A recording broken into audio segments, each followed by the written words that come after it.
अस्सलाम वालेकुम। City eight 10 में खुशामदीद। मैं हूँ महवी शबीब। ज़िंदगी में ऐसे मौके भी आते हैं तो इंसान कंफ्यूज हो जाता है, नशेब व फराज की सूरत हाल होती है, लेकिन ऐसे में घबराना नहीं चाहिए। ज़िंदगी में अगर आप कुछ अचीव करना चाहते हैं तो आपको अपने कंफर्ट जोन से निकलना होगा। हाँ, कोशिश ये करें कि आपके आसपास के लोग आपको ज़्यादा से ज़्यादा हेल्प आउट अगर कर सकते हैं तो अच्छी बात है, अगर नहीं कर पा रहे तो भी कोई बात नहीं। आप में इतना कॉन्फिडेंस होना चाहिए कि आप अपनी मुश्किलात का सामना खुद कर सकें। तो इसीलिए ज़िंदगी में कभी भी किसी पर डिपेंडेंट ना हो, और अगर आप कुछ अचीव करना चाहते हैं तो कंफर्ट जोन से बाहर निकलें। तो इसीलिए अपनी ज़िंदगी को खुशगवार बनाएं और कोशिश करें अपने आसपास के लोगों की भी मदद कर सकें।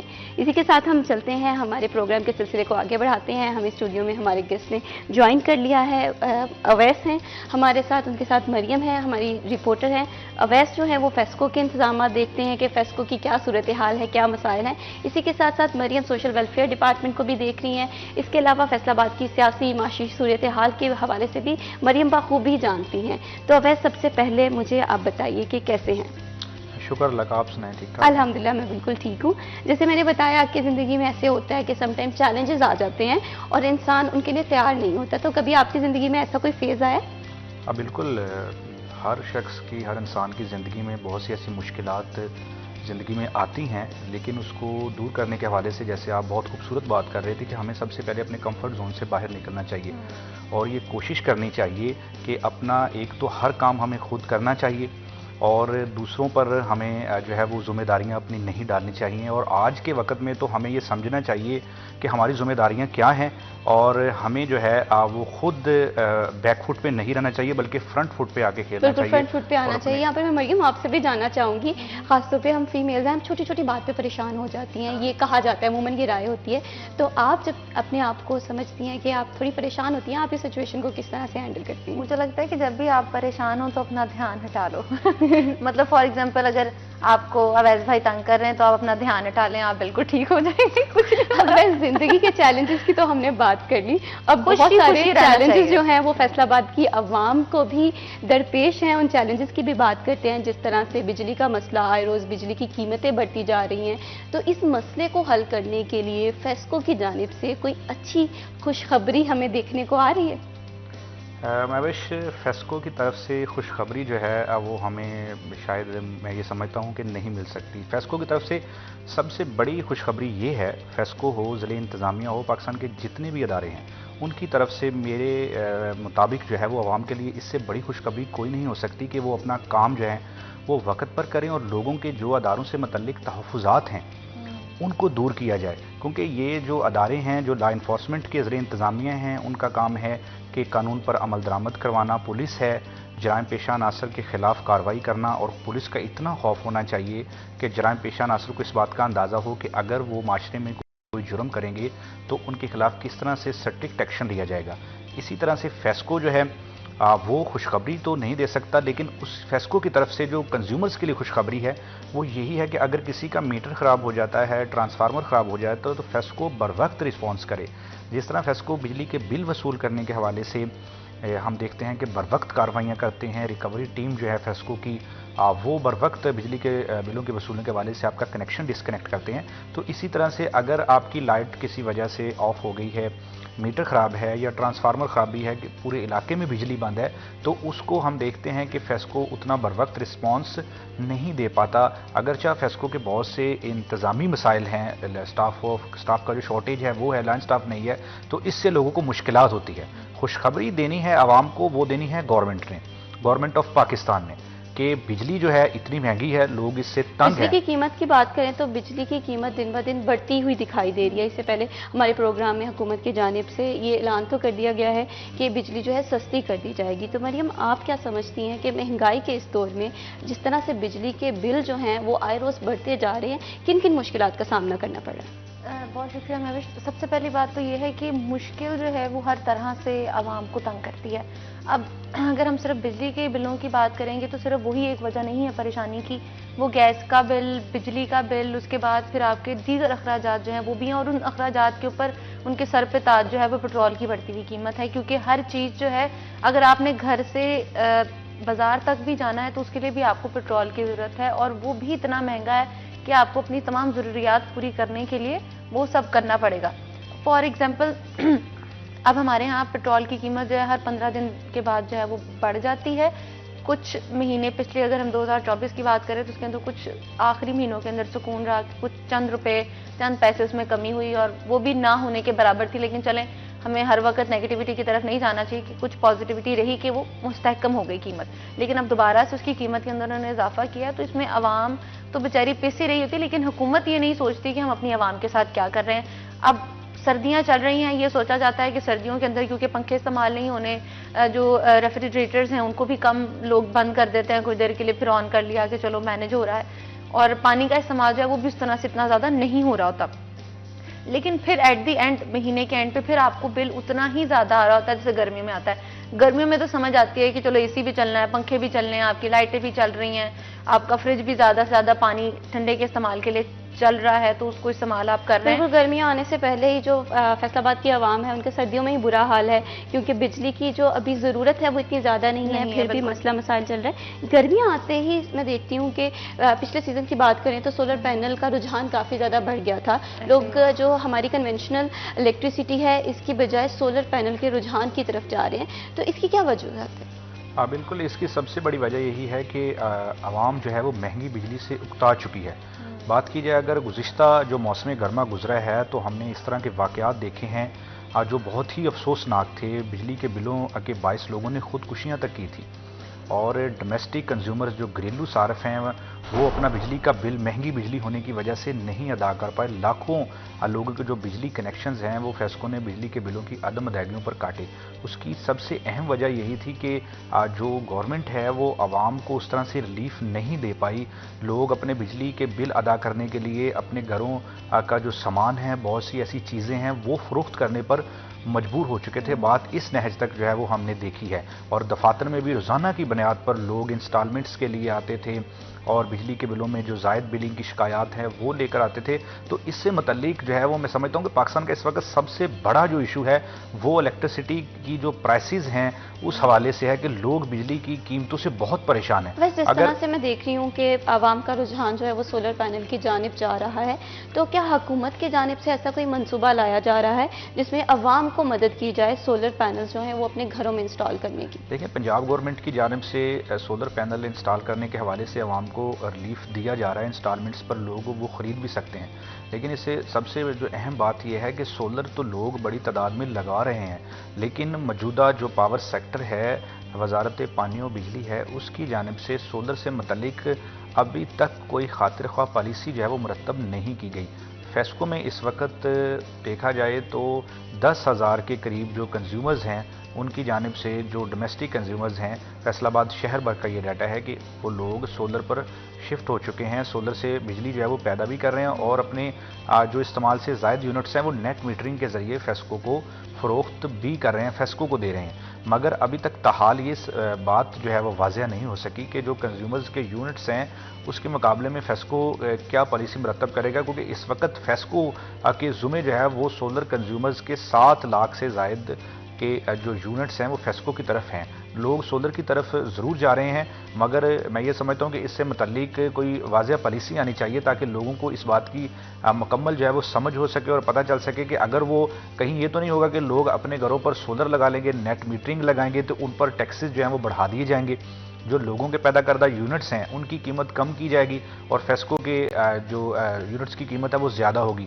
तो इस तरह से लोग, बहुत से लोग ऐसे होंगे जो बैंक से लोन लेकर सोलर लगाएंगे, बहुत से लोग ऐसे होंगे कि बहुत सी अपनी जो रूटीन मैटर्स हैं उनको डिस्टर्ब करके सोलर की तरफ जाएंगे। बस यहाँ पे एक बात मुझे बताइएगा, जैसे आपने बताया कि हुकूमत की जानिब से सोलर पैनल इंस्टॉलमेंट में काफ़ी ज़्यादा मदद की जा रही है, तो इस मंसूबे में क्या कंडीशंस हैं कि कितनी देर तक, कितनी पैसे में या कितने रुपए में जो है रिलीफ दिया जा रहा है? चमाविश इसका ये है कि जो डोमेस्टिक कंज्यूमर्स हैं, घरेलू सार्फ हैं, वो अपने घर के लोड की मुनासबत से सोलर लगवाते हैं।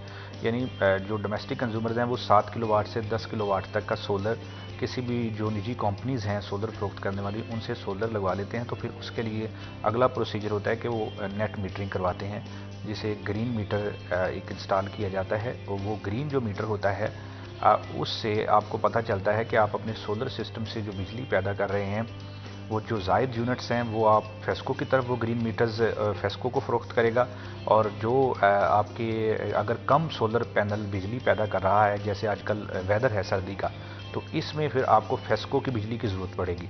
तो ग्रीन मीटर जो है वो फेस्को से बिजली आप तक पहुंचाएगा।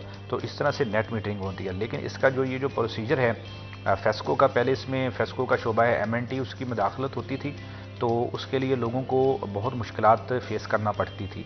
अब जो है वो फेस्को की जानिब से नेट मीटरिंग से मुतल्लिक बहुत से इक़दामात लिए गए हैं, और लोगों को बहुत से दफातर में ख्वार होने की बजाय जो मुतलका है डिवीज़न दफ्तर, वहाँ से 25 किलोवाट तक डोमेस्टिक कंज्यूमर्स अपनी सोलर की एप्लीकेशन सबमिट करवा सकते हैं, और जो मुतलका एक्शन है वो आपको उसका डिमांड नोटिस भी तो यहाँ पर मरियम आपसे जानना चाहूँगी, वैसे आपने बहुत अच्छे से हमें बताया कि ये सोलर पैनल प्रोजेक्ट क्या है। मरियम, मैं आपसे जानना चाहूँगी कि सोलर पैनल का बढ़ता हुआ रुझान है, अमूमन ये राय पाई जाती है कि सोलर पैनल जो है वो मौसमियाती तब्दीली सोलर पैनल की एक वजह है, उस तरह से हमारे माहौल पे एक नेगेटिव इफेक्ट डाल रही हैं। तो आपको क्या लगता है कि ये बात किस हद तक सच है? अच्छा, इसके अंदर तो सबसे पहले ये बात है कि जैसे वैस भाई ने बताया कि सोलर पैनल का रुझान है, आपने भी इस चीज़ को डिस्कस किया। अब क्योंकि हम देख रहे थे अब पिछले साल या हम उससे पिछले साल की भी बात करें तो वैस भाई ने बहुत एक्सप्लेन करके बताया कि लोगों ने अपने आप को मौत के घाट उतार लिया सिर्फ बिजली के बिलों की वजह से, क्योंकि वो बहुत ज़्यादा आ रहे थे। फैसलाबाद के अंदर काफ़ी मुकामात पे एहतजाज भी हुए साल पहले कि भाई ये क्या है, इतने मतलब एक कमरे को लाख 2-2 लाख का जो था आप कह लें कि बिल वहाँ पर आ रहा था। अब भी अगर हम बात करें तो अब अगर मरियम नवाज ने सोलर पैनल का शुरू किया है कि भाई होने चाहिए फेस्को के साथ या लेस्को के साथ मिलकर, जिस तरह से भी है, तो बात सिर्फ वहीं आती है कि अब उनको अप्लाई करने वाले भी लोग वो नहीं होंगे जो एक कमरे में रहते होंगे, क्योंकि उनको शायद प्रोसीजर पता ही नहीं होगा और उन तक वो सोलर पैनल पहुंच ही नहीं पाएगा। और एट दी एंड घर में जैसे अभी भी इतने हजारों की तादाद में या हजारों जो आप कह लें कि आ रहे हैं बिल, वो भी आते रहेंगे। तो बात यहीं पे खत्म होती है कि क्या सिर्फ वो सहूलत उन्हीं लोगों के लिए है कि जिनको नेट का इस्तेमाल आता होगा या जो उस तक पहुंच सकेंगे, वो बेचारे जो 2 कमरों में रहते हैं वो वहां का वहीं के वहीं फंसे रहेंगे। मरियम, बहुत अच्छी बात की, इस पे हम वैस का भी मौक़िफ़ लेंगे कि किस तरह से रजिस्ट्रेशन का तरीकाकार है। लेकिन अभी वक्त हुआ है ब्रेक का, ब्रेक के बाद वापस आते हैं।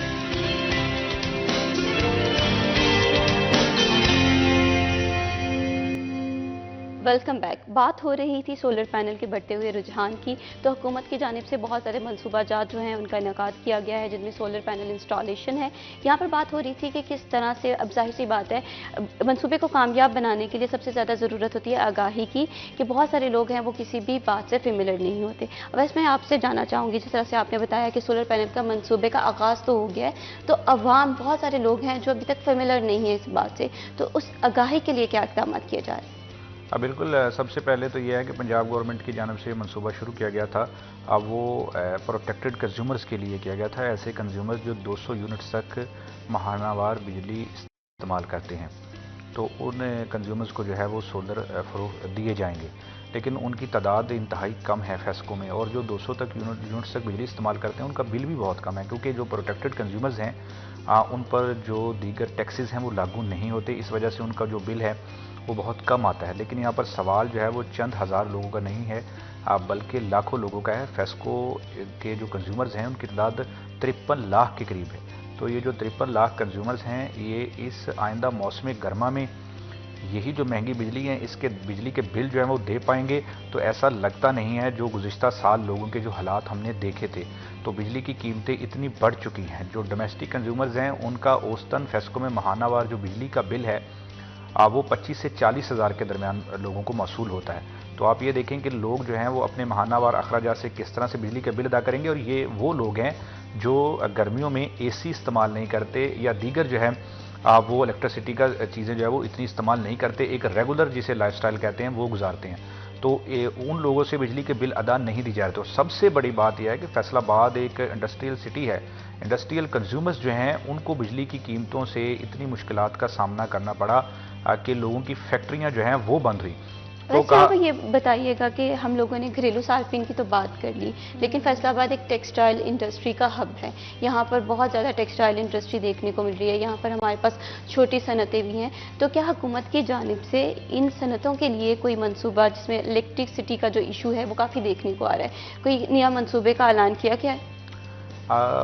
वक्ती तौर पर तो इन जो फैक्ट्रियां हैं, जो कमर्शियल और डोमेस्टिक कंज्यूमर्स हैं फेस्को के, इनके लिए कोई किसी किस्म का जो है वो सोलर का मंसूबे का आगाज़ नहीं किया गया। लेकिन हम ये देख रहे हैं कि लोग जो है वो अपने तौर पर सोलर पर शिफ्ट हो रहे हैं। जो इंडस्ट्रियल कंज्यूमर्स हैं वो भी सोलर लगवा रहे हैं।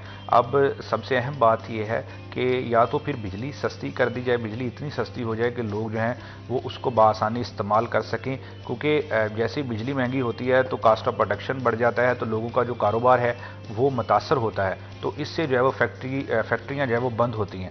या तो बिजली सस्ती करनी चाहिए, अगर बिजली सस्ती नहीं हो सकती तो सोलर से मुतालिक कोई वाज़ेह पॉलिसी मरतब करनी चाहिए, ताकि लोग जो हैं वो सोलर लगवा कर और उसके साथ साथ अपनी जो नेट मीटरिंग है अब वो करवा सकें। अब सूरत हाल ये है कि आज जो डोमेस्टिक कंज्यूमर्स हैं उनके जो बिजली के बिलों के जो रेट्स हैं, जिस तरह से टैरिफ चेंज होता है, और टैरिफ के साथ साथ आज जो आपको स्लैब रेट है, जो स्लैब रेट है उसकी वजह से लोगों को इतनी मुश्किलात करना पड़ती है कि अगर आप 200 तक यूनिट्स इस्तेमाल करेंगे तो आपका 30 रुपये से कम यूनिट होगा इस वक्त टैक्सेस के साथ, और जैसे ही 201 इस्तेमाल करते हैं तो जो कीमतें हैं वो बढ़ जाती हैं। तो इसी हवाले से जो स्लैब रेट है इसको या तो ख़त्म करना चाहिए कि एक रेट पर ही डोमेस्टिक कंज्यूमर्स को बिजली फराहम करनी चाहिए। तो इससे मुतल्लिक कहा यह जा रहा है कि IPPs बहुत से हैं ज़राए के मुताबिक, उनसे जो है वो एग्रीमेंट कैंसिल करके लोगों को रिलीफ फराहम किया जाएगा। लेकिन ये 2 या 3 रुपये आप कहें, मैं तो ये समझता हूँ कि 10 रुपये तक भी आपने अगर मौसम गर्मा से कबल फ़ी यूनिट लोगों को रिलीफ दे दिया तो लोग आपकी बिजली इस्तेमाल नहीं करेंगे, लोग जो है वो सोलर पर ही शिफ्ट होंगे। बिल्कुल, आवाम को जो है वो रिलीफ की इस वक्त बहुत ज़रूरत है। जैसे मरियम मैं अभी बात कर रही थी कि फैसलाबाद टेक्सटाइल इंडस्ट्री का हब है। यहाँ पर सबसे ज़्यादा जो ज़रूरत है सस्ती बिजली की वो हमारी टेक्सटाइल इंडस्ट्री को है, हमारी छोटी सनतों को है। तो आपको क्या लगता है कि कितना ज़रूरी है ऐसे मंसूबों को इम्प्लीमेंट करना जो कि हमारे जिसे कहते हैं कि सनत दोस्त पॉलिसीज़ हों? हाँ बिल्कुल, सनत दोस्त पॉलिसी जो है वो होनी बहुत ज़्यादा ज़रूरी है, क्योंकि फैसलाबाद एक ऐसी जगह है जहाँ पर पूरे पाकिस्तान से चीज़ें बनती हैं और एक्सपोर्ट इंपोर्ट का तो अलग से मामला तो है वो है। लेकिन हमारा फैसलाबाद इस बारे में बड़ा बदकिस्मत सा है कि हमें चीज़ें कह दी जाती हैं कि आपको दी जाएंगी। बड़ी बड़ी जब हुकूमतें आती हैं और बड़े बड़े ऐलान करती हैं तो उसमें फैसलाबाद का नाम लिया तो जाता है और ये भी कहा जाता है कि उनको ये चीज़ें प्रोवाइड की जाएंगी, लेकिन फिर अफसोस इसी बात का रह जाता है कि वो 3 साल 5 साल उनके पूरे हो जाते हैं, लेकिन फिर एट द एंड फैसलाबाद को कुछ नहीं मिल रहा होता। इसी तरह से यहाँ पे भी यही सूरत हाल है कि हुकूमत बहुत से मंसूबे शुरू करती है। फॉर एग्जांपल अगर हम ऑरेंज ट्रेन या ऑरेंज लाइन की बात करें तो लाहौर, मुल्तान और दीगर शहरों के अंदर वो कर दी गई। हालांकि फैसलाबाद भी तीसरा बड़ा शहर है और यहाँ पर भी ये सहूलतें होनी चाहिए जो कि अभी तक नहीं पहुँच सकी। तो फिर बिजली की बात अगर कर लें तो ये तो एक बेसिक नीड है। अगर किसी घर में लाइट नहीं जल रही है, फॉर एग्जाम्पल इस चीज़ को हम बड़े अच्छे से फील करते हैं कि जब लाइट चली जाती है और आपके UPS और आपका जनरेटर बंद हो जाता है तो उस वक्त आपको कैसा महसूस होता है? आपको लगता है कि आप उस ज़माने में चलोगे जिस ज़माने में आप पत्थर रगड़ रगड़ के चीज़ें जलाते थे, तो आपको उस वक्त अहमियत का एहसास होता है। तो ये बेसिक नीड जो है वो हमारी पूरी नहीं हो रही है। और जिस तरह गर्मी की तरफ हम जा रहे हैं तो एक तो हमारी इन्वायरमेंटल इशूज़ हैं, हमारा एटमॉस्फेयर चेंज हो रहा है, उसकी वजह से गर्मी बन रही है। और दूसरा ये कि बिजली महंगी होने की वजह से जो प्रोडक्ट्स हम यूज़ करते हैं जो उससे रिलेटेड है, AC है, पंखा है, वो चलाने से भी अब लोग डरने लग गए। बिल्कुल, इससे हमारी जो बिजली की ज़रूरियात हैं वो भी बढ़ रही हैं, जो बिजली का इस्तेमाल है वो भी बढ़ रहा है। यहाँ पर अगर किसी भी चीज़ को मेजर करना हो, पैरामीटर करने हो, तो हमेशा वो टूल्स इस्तेमाल किए जाते हैं जो कि काबिल एतमाद हो। तो अवैस आप क्या समझते हैं कि जो हमारे कन्वेंशनल मीटर्स हैं इन्हें जदीद मीटर्स के साथ रिप्लेस करने की ज़रूरत है? तो ऐसे कोई प्रोजेक्ट पे काम शुरू हो चुका है या फ्यूचर में कोई ऐसा आप हमें उम्मीद सुनाएं? हाँ बिल्कुल, महविश फेस्को की जानिब से वजारत पानी और बिजली की हदायत पर जो सिस्टम है फेस्को का तरसीली निज़ाम है उसमें तो तब्दीली लाई जा रही है, इस बात में कोई शक नहीं है। फेस्को ने AMI मीटर्स मुतारफ़ करवाए गुज़िश्ता 2 साल कबल, जो कि इंडस्ट्रियल सेक्टर्स को लगाए जा रहे थे। आज इस पर ना सिर्फ कंज्यूमर जो है वो अपनी ऑनलाइन शिकायत दर्ज करवा सकते थे, बल्कि जो मीटर से यूनिट्स इस्तेमाल कर रहे हैं उनका स्टेटस भी वो ऑनलाइन देख सकते थे। अब ये फैसला किया गया है कि जो फेस्को के डोमेस्टिक कंज्यूमर्स हैं उनको भी ये जदीद AMI मीटर्स लगाए जाएंगे, ताकि लोगों के जो मीटर ख़राबी समेत जो दीगर मसाइल होते हैं या लोगों को ये तहफ़्फ़ुज़ात होते हैं कि उनको ओवर बिलिंग की जा रही है, 30 दिन से ज़ायद की रीडिंग की जा रही है, तो इस तरह के मसाइल जो हैं वो AMI मीटर से दूर किए जा सकेंगे। इस मनसूबा का आगाज़ किया गया है फेस्को की जानिब से। पहले मरले में 3 से 4 लाख AMI मीटर्स जो हैं, जिनका टेंडर भी कर दिया गया है, वो मीटर्स खरीदे जाएंगे, फिर वो लगाए जाएंगे। लेकिन यहाँ पर सवाल ये पैदा होता है कि फिर वही टेक्निकल मामलात के जो आपने लगाए थे इंडस्ट्रियल सेक्टर्स को, जिनमें 400 से ज़ायद जो इंडस्ट्रियल कंज्यूमर्स हैं, उनको फेस्को ने डी बिल के नाम पर ज़ायद बिल भेजे, जो कि 40 करोड़ पे जिनकी रकम थी। तो उन बिलों से लोगों ने फिर तहफ़्फ़ुज़ात का इज़हार किया कि फिर ये जदीद मीटर्स किस काम के हैं, कि अगर इन मीटर्स के भी आपका जो रीडिंग डिफरेंस के नाम पर आपने डी बिल भेजे हैं, अगर इन मीटर्स का भी रीडिंग डिफरेंस सामने आएगा तो इससे फिर इन मीटर्स का क्या फ़ायदा। और अब देखिएगा, अगर ये तो आपने बात कर ली हमारे कमर्शियल सेक्टर की, लेकिन घरेलू सार्फिन है वो भी इस चीज़ से काफ़ी ज़्यादा मुतासिर देखते हैं। अगर माजी की बात करें तो बहुत सारे बिल्स जो हैं वो फेस्को की तरफ गए कि इन्हें करेक्ट किया जाए। तो कब तक ये जो AMI मीटर्स हैं ये घरेलू सार्फिन के लिए भी आएंगे? क्योंकि अभी इस मनसूबे पे भी जैसे आपने बताया कि बहुत ज़्यादा दुरुस्तगी रिक्वायर्ड है, तो घरेलू सार्फिन के लिए AMI मीटर्स कब लगाए जाएंगे? अवश्य फेस्को तो इस बात का दावेदार है कि जो ये मौजूदा साल है, इस साल के आखिर तक जो है वो बहुत से लाखों जो डोमेस्टिक कंज्यूमर्स हैं उनको AMI मीटर्स जो हैं वो लगा दिए जाएंगे, और फेस्को ने इसका टेंडर भी कर दिया है। तो जब मीटर्स का टेंडर हो चुका है तो इस बात का ये वाज़ह सबूत है कि मीटर्स जो हैं वो फेस्को को मिलना शुरू हो जाएंगे। तो इस तरह से ये मीटर्स जो हैं वो कंज्यूमर्स के लगाए जाएंगे, तो इससे बहुत से मसाइल जो हैं लोगों के वो हल हो सकेंगे। मगर इसके साथ साथ फेस्को को अपना जो शॉर्टेज ऑफ स्टाफ के मसाइल हैं वो दूर करना होंगे। फेस्को रिकवरी की बुनियाद पर मुल्क की बेहतरीन बिजली की तकसीमकार कंपनी है और पहले नंबरों पर है। उसके बावजूद फेस्को में 9000 के करीब लाइनमैनों की जो असामियाँ हैं वो खाली हैं। वैसे क्या वजूहत हैं कि ये भर्तियाँ क्यों नहीं हो रही? बिल्कुल, ये भर्तियाँ क्यों नहीं हो रही, इस वक्त सबसे अहम सवाल यही है कि एक कंपनी जो है वो आपको रिकवरी भी दे रही है, और सबसे अहम चीज़ ये है कि फैसलाबादी सबसे बरवक्त और सबसे ज़ायद बिल देने वाले कंज्यूमर्स हैं। तो इस तरह के सार्फिन जो आपकी प्रोडक्ट सबसे ज़्यादा इस्तेमाल करते हैं और फीडबैक भी अच्छा देते हैं, उनको आप सहूलत देने की बजाय अपने टेक्निकल मसाइल को नज़रअंदाज करते हैं। फेस्को को ये चाहिए सबसे पहले अपना लाइन स्टाफ भर्ती करें, क्योंकि जो लाइन स्टाफ है उन्होंने लोगों के मसाइल फील्ड में जाके हल करने हैं, ना कि अफसरान ने करने हैं जो कि दफातर में बैठे हुए हैं। तो अब जो है वो वजारत पानी और बिजली की जानिब से ये इजाज़त तो दी गई है फेस्को को कि भर्तियाँ की जाएँ, तो और उस हवाले से अब कुछ तेज़ी हमें अब कुछ देखने मिल रही है, क्योंकि 2-3 साल से फेस्को के पास लाइन स्टाफ मौजूद नहीं है। बहुत सी लोगों ने मुश्किलात फेस की, तो आइंदा मौसम गर्मा से पहले फेस्को भी कर रहा है कि हम लाइन स्टाफ भर्ती कर लेंगे, और करना भी पड़ेगा। अगर मौसम गर्मा से पहले लाइन स्टाफ भर्ती ना किया गया तो अब 53 लाख से ज़्यादा भी फेस्को के कंज्यूमर्स हो चुके हैं। तो ये जो लाखों सार्फिन हैं, इनके मसाइल के हल के लिए फेस्को को लाइन स्टाफ जल्द भर्ती करना होगा। 9000 अगर लाइनमैन्स की ज़रूरत है तो ये एक बहुत बड़ी तादाद है। तो जिस तरह से आपने बताया कि अभी इस पे फेस्को अमल करना स्टार्ट कर दिया है, भर्तियों का आगाज़ हो गया। अभी वक्त हुआ एक ब्रेक का, ब्रेक के बाद वापस आते हैं।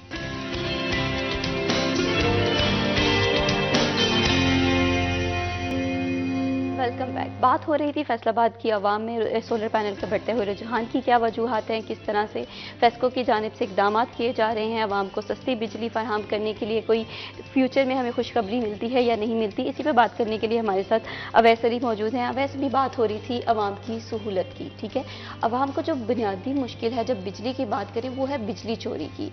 तो फेस्को का भी एक बहुत बड़ा मसला रहा है कि बिजली चोरी करने वालों के लिए सबसे पहले क्या सज़ा है और किस तरह से इसकी रोकथाम के लिए क्या क्या इकदाम करने होंगे। बिल्कुल महविश, बिजली चोरों के खिलाफ गुज़िश्ता साल एक बड़े लेवल पर फेस्को की जानिब से एंटी थेफ्ट कैंपेन का आगाज़ किया गया, और उसके तहत बिजली चोरों के खिलाफ बहुत सी कार्रवाइयाँ भी हुई। फैसलाबाद रीजन भर में हज़ारों ऐसे कंज्यूमर्स थे जो कि डायरेक्ट तारे लगाकर मीटर टेम्पर करके और दीगर तरीक़ों से बिजली चोरी में मुलव्वस पाए गए। उनके खिलाफ फेस्को की जानिब से दिन और रात में कार्रवाइयाँ की गई। न सिर्फ दिन के औकात में बल्कि रात के औकात में भी स्पेशल टास्क फोर्स की जानिब से रेड किए जाते थे और बिजली चोरों को पकड़ा गया, जो कि माजी में हमने बिजली चोरों के खिलाफ इतने बड़े लेवल पर कार्रवाइयाँ नहीं देखी। तो बिजली चोरों को बिल भी चार्ज किए गए और उसके साथ साथ मुकदमात का जो अंदराज है वो भी करवाया गया, और एंटी थेफ्ट कैंपेन फेस्को की ताहाल जारी है, जिस पर CEO फेस्को की जानिब से वाज़ेह तौर पर हदायत दी गई हैं कि बिजली चोर जो हैं उनसे किसी किस्म की रायत नहीं की जाएगी। और उसके साथ साथ बिजली चोरों के खिलाफ मुकदमात भी दर्ज करवाए जाएंगे और बिजली चोरों को सजाएं भी दिलवाई जाएंगी। तो अब जो है वो इसमें तेज़ी जो है हमें देखने को मिली है। बिजली चोरों का जो बिजली चोरी वो कर रहे हैं उसका जो बोझ है वो तो बिल्कुल, इस बात में कोई शक नहीं है कि आपके बिलों में शामिल होते हैं टेक्निकल लॉसेस। वो टेक्निकल लॉसेस यही होते हैं जो लाइन लॉसेस होते हैं, टेक्निकल लॉसेस होते हैं जो उन पर अखराजात शामिल होते हैं, वो भी उसका बोझ भी आम आवाम उठाने पर मजबूर होती है किसी न किसी टैक्स की मद में या किसी न किसी टेक्निकल जो बिजली के बिलों में ज़ायद बिलिंग की जाती है उसकी शक्ल में। तो फेस्को जो है वो बिजली चोरों के खिलाफ कार्रवाइयाँ तो ज़रूर कर रहा है, लेकिन अब इसके साथ साथ जो इंडस्ट्रियल सेक्टर है, कमर्शियल सेक्टर है, उसकी जानिब से बिजली चोरी जो की जा रही है वो भी पकड़ने की ज़रूरत है। जो बड़े हैं इंडस्ट्रियल कंज्यूमर्स जो टेक्निकल अंदाज से बिजली चोरी कर रहे हैं उनके खिलाफ जो है वो कार्रवाइयों की ज़रूरत है। तो कार्रवाइयाँ क्यों नहीं की जा रही हैं? अगर आपने देखा है कि घरेलू सार्फिन जो बिजली चोरी कर रहे हैं उन पे कार्रवाइयाँ अमल में लाई जा रही हैं, जो कि कमर्शियल सेक्टर है जहाँ पर सबसे ज़्यादा बिजली की खपत है, वहाँ पर ये कार्रवाई क्यों नहीं लाई जा रही अमल में? फेस्को इस बात का दावेदार है कि कमर्शियल और इंडस्ट्रियल सेक्टर्स के खिलाफ भी वो रोज़ाना की बुनियाद पर चेकिंग कर रहे हैं और उनके खिलाफ कार्रवाइयाँ जो हैं वो अमल में ला रहे हैं। लेकिन सबसे अहम बात यह है कि जो बिजली की टेक्निकल चोरी है, जो एक से ज़ायद मीटर्स लोग आपके डोमेस्टिक कंज्यूमर्स तो करते ही हैं, और उसके साथ साथ जो कमर्शियल और इंडस्ट्रियल, देखें अगर आप कोई कमर्शियल आपने एक्टिविटी कर रहे हैं कहीं पर, तो वहाँ पर अगर आप डोमेस्टिक मीटर लगा के बिजली इस्तेमाल करेंगे तो वो आप मिस यूज़ ऑफ टैरिफ कर रहे हैं। मिस यूज़ ऑफ टैरिफ ये होता है कि जो डोमेस्टिक यूनिट का रेट है वो कम है, तो आप डोमेस्टिक मीटर लगाकर उसको कमर्शियल पर्पज़ के लिए इस्तेमाल कर रहे हैं। तो इस तरह का जो मिस यूज़ ऑफ टैरिफ हो रहा है उसके खिलाफ भी कार्रवाइयाँ बढ़ाने की ज़रूरत है, ताकि जो लोग हैं वो वही बिल अदा कर सके जो वो यूनिट इस्तेमाल कर रहे हैं। और उसके साथ साथ जो दीगर बिजली की चोरी कर रहे हैं, बहुत से ऐसे देहात हैं जहां पर बहुत अभी तक बिजली चोरी हो रही है। फेस्को दावेदार है कि वहां पर कार्रवाइयाँ करने की कोशिश कर रहा है और कर भी रहा है, लेकिन अभी भी मैं समझता हूं कि फेस्को जो है वो बिजली चोरी के खिलाफ उस लेवल पर ताहाल अभी कार्रवाइयाँ नहीं कर रहा है जिस लेवल पर फेस्को के रीजन भर में बिजली चोरी हो रही है। कार्रवाइयाँ होना तो ज़रूरी है, लेकिन यहाँ पर मैं मरियम आपसे जानना चाहूँगी कि हम रियासत से तो अपने हक मांगने के लिए बहुत बढ़ चढ़कर सामने आते हैं, लेकिन जब रियासत को रिटर्न करने की बारी आती है तो वहाँ पर हम कभी बिजली चोरी करते हुए नज़र आते हैं, कहीं पर करप्शन करते हुए नज़र आते हैं। तो आप क्या समझते हैं कि ये बिजली चोरी वाला जो मामला है, इसमें एक जिम्मेदार शहरी होने के नाते हमारा क्या किरदार होना चाहिए? आपने जो सवाल किया उसका जवाब आपने बड़ी खूबसूरती से अपने सवाल के अंदर दिया है कि हम वाक़ईतन इस तरह की चीज़ें करते हैं कि हमारी हुकूमत कई बार हमें चीज़ें प्रोवाइड करती है, लेकिन एज अ सिटीज़न हम उस पर पूरा नहीं उतरते। हमारे पास अभी भी ऐसी चीज़ें हैं जो हुकूमत हमें बेहतरीन तरीके से प्रोवाइड किया, लेकिन हम उसका मिसयूज़ भी कर रहे होते हैं और फिर सम टाइम्स हम उसको यूज़ भी नहीं कर रहे होते और फिर भी हम हुकूमत के ऊपर उंगली उठाने के लिए तैयार होते हैं। और बिजली चोरी भी इसी में से एक ऐसी चीज़ है कि आप एक तो खुद चोरी कर रहे हैं और उसके बाद फिर जिसका आप हक मार रहे हैं वो भी अलग है कि कितने लोग ऐसे होंगे जिन तक पूरी बिजली नहीं पहुंच रही होगी, वो पूरे बिल नहीं अपने दे पा रहे होंगे या वट एवर जो भी उनकी कंडीशंस हैं, और आपकी इस तरह की चीज़ें जो हैं वो मज़ीद चीज़ों को ख़राब करती हैं। मैं ये कोई मतलब बहुत नहीं है, लेकिन आप नमाज़ें भी एक दफ़ा पढ़ते रहते हैं और फिर कहते हैं कि हमारे साथ इंसाफ भी हो। जब आप खुद इंसाफ नहीं कर रहे, खुद चीज़ें सही नहीं कर रहे, तो फिर आपको किस तरह से सही चीज़ें जो है वो मिल सकती हैं? तो यही चीज़ होती है कि आपको पहले अपने आप को बेहतर करना चाहिए और उसके बाद अगले बंदे की तरफ जाना बिल्कुल, चाहिए। बेहतरी की गुंजाइश जो है वो इंसान की ज़िंदगी में हमेशा रहती है। बस कोशिश ये करनी चाहिए कि जहाँ पर हम रियासत की बात करते हैं, जहाँ पर हम अपने हकूक़ की बात करते हैं, तो वहाँ पर हम अपने फ़राइज़ अदा करने के लिए क्यों पीछे रहते हैं। तो हमेशा कोशिश करें कि एक ज़िम्मेदार शहरी होने के नाते अपने तमाम फ़राइज़ जो हैं वो बखूबी सर अंजाम दें। फैसलाबाद की आवाम के मसाइल की बात करें तो यहाँ पर एजुकेशन सेक्टर में रिफॉर्म्स की ज़रूरत है, हेल्थ केयर सेक्टर में रिफॉर्म्स की ज़रूरत है, लेकिन सबसे ज़्यादा जो चीज़ मुतासिर नज़र आ रही है वो है हमारा रेलवे डिपार्टमेंट। अब मैं आपसे जानना चाहूँगी कि रेलवे डिपार्टमेंट के मसाइल क्या क्या हैं? अवश्य रेलवे के जो मसाइल हैं वो तो इतने ज़्यादा हैं कि अगर उनको बयान किया जाए तो बहुत ज़्यादा वक्त चाहिए, क्योंकि पंजाब का दूसरा बड़ा रेलवे स्टेशन है फैसलाबाद। समझ से ये बात बालातर है कि रेवेन्यू भी बेहतरीन है। आप देखें कि अगर आप कराची के लिए या दीगर शहरों के लिए बुकिंग करवाना चाहते हैं तो आपको ये कहेंगे कि बुकिंग फुल है, पाकिस्तान मिल्लत में और कराक्रम एक्सप्रेस में बुकिंग फुल है आजकल जो सूरत हाल चल रही है। तो रेवेन्यू भी जनरेट हो रहा है, मगर इसके बावजूद जो स्टेशन के छोटे छोटे मसाइल हैं उनको नज़रअंदाज किया जाता है। रेलवे स्टेशन पर जो मशीन पड़ी हुई है, स्कैनर मशीन, जिसमें लोगों का सामान स्कैन होकर स्टेशन में दाखिल होता है, वो पिछले 4 से 5 साल से बंद पड़ी हुई है। तो महकमा रेलवे की जानिब से ताहाल उस मशीन को जो है वो ठीक नहीं करवाया गया। इसी तरह से स्टेशन पर जो CCTV कैमरेज लगाए उनमें बेशतर बंद पड़े हुए हैं, उनको भी ताहाल जो है वो दुरुस्त नहीं किया गया। आप टिकट काउंटर्स पर चले जाएं, उधर जो प्रिंटर्स हैं वो उनके पास उनका प्रिंटर्स का शॉर्टेज है, वो फ्राहम नहीं किए जाते। और उसके साथ साथ रेलवे स्टेशन के प्लेटफार्म पर जो फैमिलीज़ के बैठने के लिए उन्होंने बनाया हुआ है उधर फैमिलीज़ हाल, वो खस्ता हाली का शिकार है। तो इतने ज़्यादा मसाइल हैं कि ऐसा लगता है कि शायद DS रेलवे जो हैं वो फैसलाबाद रेलवे स्टेशन के मसाइल को हल करने में दिलचस्पी नहीं लेते, क्योंकि आप देखें कि हज़ारों की तादाद में मुसाफिर फैसलाबाद से दीगर शहरों को रोज़ाना की बुनियाद पर सफ़र करते हैं और बेशतर ट्रेनों की बुकिंग फुल होती है। मगर इसके बावजूद जो मुसाफिर, जो पैसेंजर्स सफ़र कर रहे हैं, क्या उनको सहूलत फराहम करने के हवाले से कोई इकदाम किए जा रहे हैं? और उसके साथ साथ स्टेशन की जो सिक्योरिटी है वो इंतहाई अहम है। सहूलियात का फकदान तो ज़्यादा से ज़्यादा हमें रेलवे डिपार्टमेंट में देखने को मिल रहा है, और जिसमें जो रेलवे इंतज़ामिया है वो मुझे नहीं लगता कि पता नहीं अपना कहाँ पर ज़्यादा फोकस कर रही है। तो इसी हवाले से हम मरियम आपसे भी बात करेंगे। अभी वक्त हुआ है ब्रेक का, ब्रेक के बाद वापस आते हैं।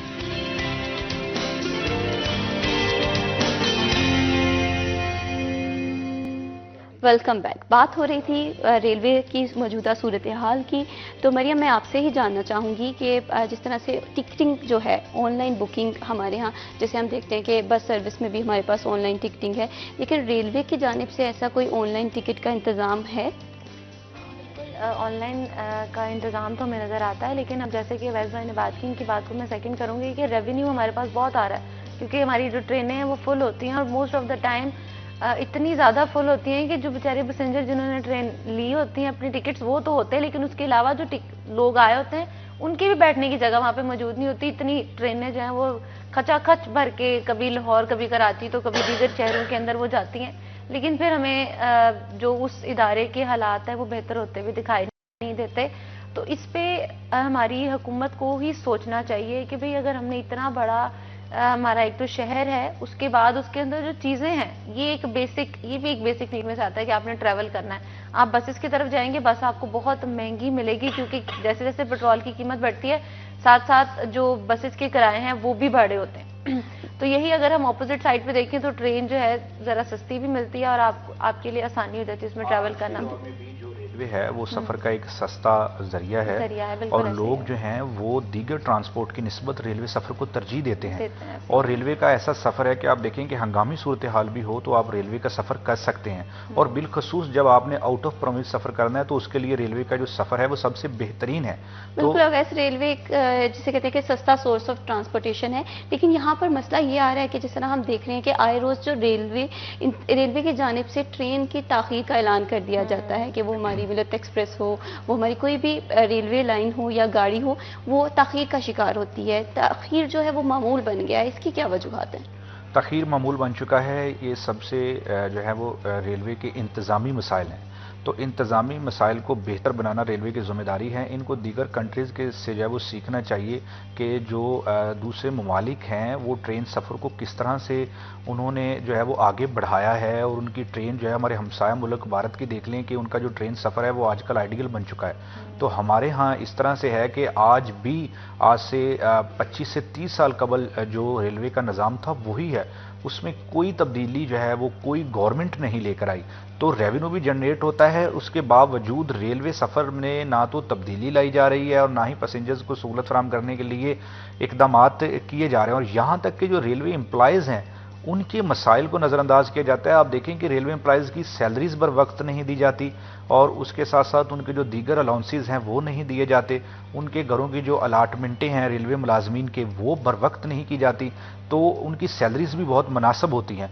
तो रेलवे मुलाजमीन के साथ महकमा रेलवे की जानिब से ये जो सलूक किया जा रहा है, तो इसके सामने क्या हकायक है कि मुलाजमीन को मायूस किया जा रहा है, क्योंकि आपकी जो रिकवरी है वो तो बेहतरीन है। आप की रिकवरी जो है वो आजकल जो मौसम चल रहा है इसमें रिकवरियाँ और भी बढ़ जाती हैं, पैसेंजर्स भी सफ़र कर रहे हैं, लोग रेलवे सफ़र में दिलचस्पी भी लेते हैं, और इस दिलचस्पी के बावजूद आप खुद इस अदारे को जो है वो पैरों पर खड़ा नहीं होने दे रहे। क्या आप तमाम तर जो हकायक हैं वो रेलवे के जो अफसरान हैं वो छुपाते हैं या वजारत रेलवे छुपाती है कि लोग। अगर सहूलियत की बात की जाए, सहूलियत की बात करें तो रेलवे स्टेशन पे सहूलियत ना होने के बराबर है। तो आवाम को पीने के साफ पानी मैसर नहीं है, वहाँ पर बैठने के लिए अगर देखा जाए तो खातिर ख्वाह इंतजाम नहीं है। तो क्या क्या वजूहात हैं? क्या हमारे पास, हमारे रेलवे डिपार्टमेंट के पास इतने फंड्स नहीं हैं? देखिए, रेलवे के पास फंड्स ज़रूर मौजूद हैं, वो फंड्स फैसलाबाद रेलवे स्टेशन तक नहीं पहुंच पाते और इस तरह से पंजाब के दूसरे बड़े स्टेशन को एक लावारिस सी कैफियत है कि छोटे छोटे जो मसाइल हैं उनको भी हल करवाने के हवाले से बजट फराहम नहीं किया जाता। इसमें रेलवे हेड क्वार्टर की सुस्ती है या फैसलाबाद रेलवे स्टेशन के अफसरान की सुस्ती है कि पानी की जहाँ तक बात है और रेलवे स्टेशन पर एक ही वाटर प्लांट है, वो भी एक निजी अदारा की जानिब से लगाकर वहाँ पर दिया गया है, महकमा रेलवे की जानिब से वो प्लांट नहीं लगाया गया।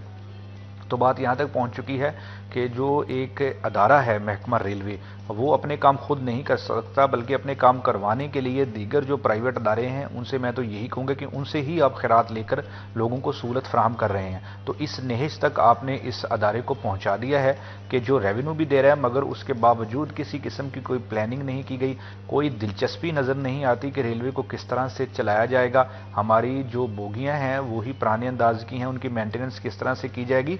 तो इसमें लोग सफ़र करते हैं।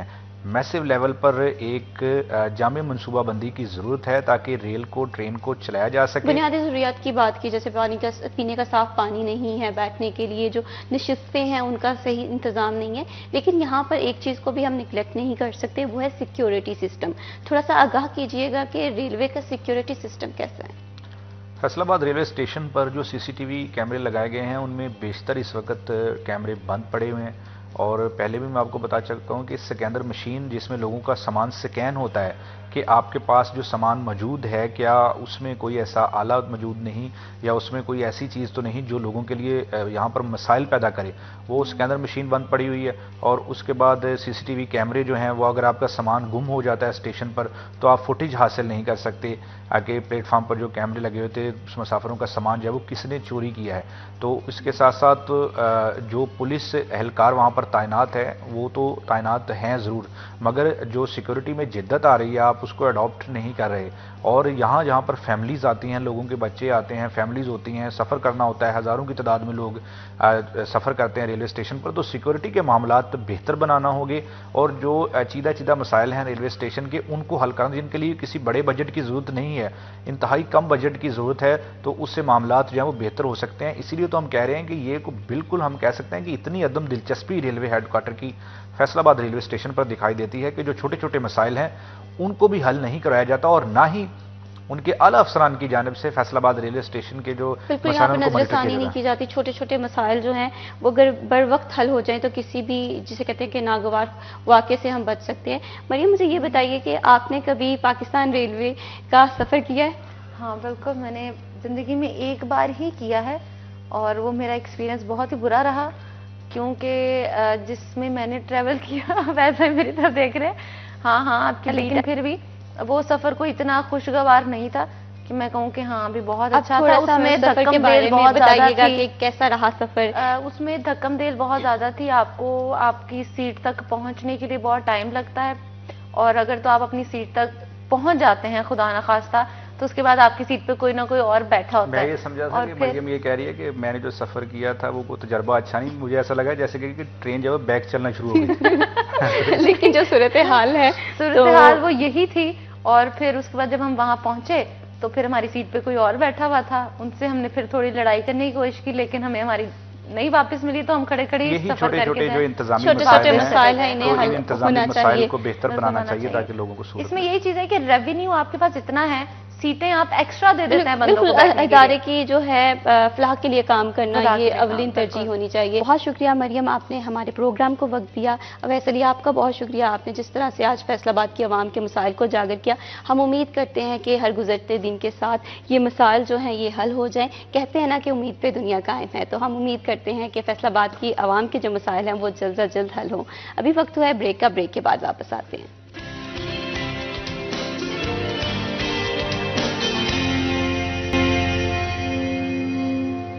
Welcome back. बात हो रही है सोशल वेलफेयर की। सोशल वेलफेयर की बात करें तो एक ऐसा इदारा जो कि आवाम की फलाह व बहबूद के लिए काम करता है। आवाम जिनमें हमारे मज़दूर अफराद, जिसमें हमारी ख़वातीन, हमारे मर्द, जो वो अफराद जो अपनी हकूक़ जो हैं उनके पूरे नहीं हो रहे, माली मसाइल का शिकार हैं, सोशल वेलफेयर डिपार्टमेंट उनके राइट्स के लिए काम करता है। आज स्टूडियो में हमारे साथ जो दो शख्सियात मौजूद हैं, इनका ताल्लुक सोशल वेलफेयर डिपार्टमेंट से है। सबसे पहले राना वारिस हुसैन हैं, डिवीजनल कोऑर्डिनेटर सोशल वेलफेयर और बैतुल माल हैं, और उनके साथ हमें ज्वाइन किया है Mohammad Tayyab Bhatti, assistant director social welfare. Thank you so much sir for joining us. जैसे कि मैंने कहा कि सोशल वेलफेयर डिपार्टमेंट जो है वो आवाम की फलाह व बहबूद के लिए काम करता है। तो सबसे पहले जब आवाम की फलाह व बहबूद के लिए काम किया जाता है तो जाहिर सी बात है कोई ना कोई मसाइल भी होते हैं। तो यहाँ से बात का आगाज़ करेंगे कि सोशल वेलफेयर डिपार्टमेंट को कौन से चैलेंजेस दरकार। बिस्मिल्लाहिर्रहमानिर्रहीम। सबसे पहले सिटी 41 का शुक्रिया। बात यह है कि हमारे यहाँ पे वसाइल बहुत कम हैं और लोगों के मसाइल बहुत ज़्यादा हैं। सोशल वेलफेयर अदारा जो है, मैं समझता हूँ कि पिछले 2-2.5 साल से जितना उजागर हुआ है शायद पाकिस्तान में इतना पहले कभी भी नहीं हुआ। उसकी वजह यह है कि हमारी वज़ीर आला पंजाब मुहतरमा मरीम नवाज साहबा की तरजीहात में ये शामिल है कि जो गरीब आवाम है हम उनके लिए काम करें, जो उनकी उम्मीदें हमसे हैं हम उनको पूरा करें। तो इसी सिलसिले में जो अदारे को मसाइल हैं वो तो अनगिनत है। अब हमारी डायरेक्टर सोशल वेलफेयर हैं, यकीन करें इतनी मेहनत करती हैं, लेकिन जब वसाइल नहीं होंगे तो उनकी मेहनत उस तरह से शायद काम ना आ सके।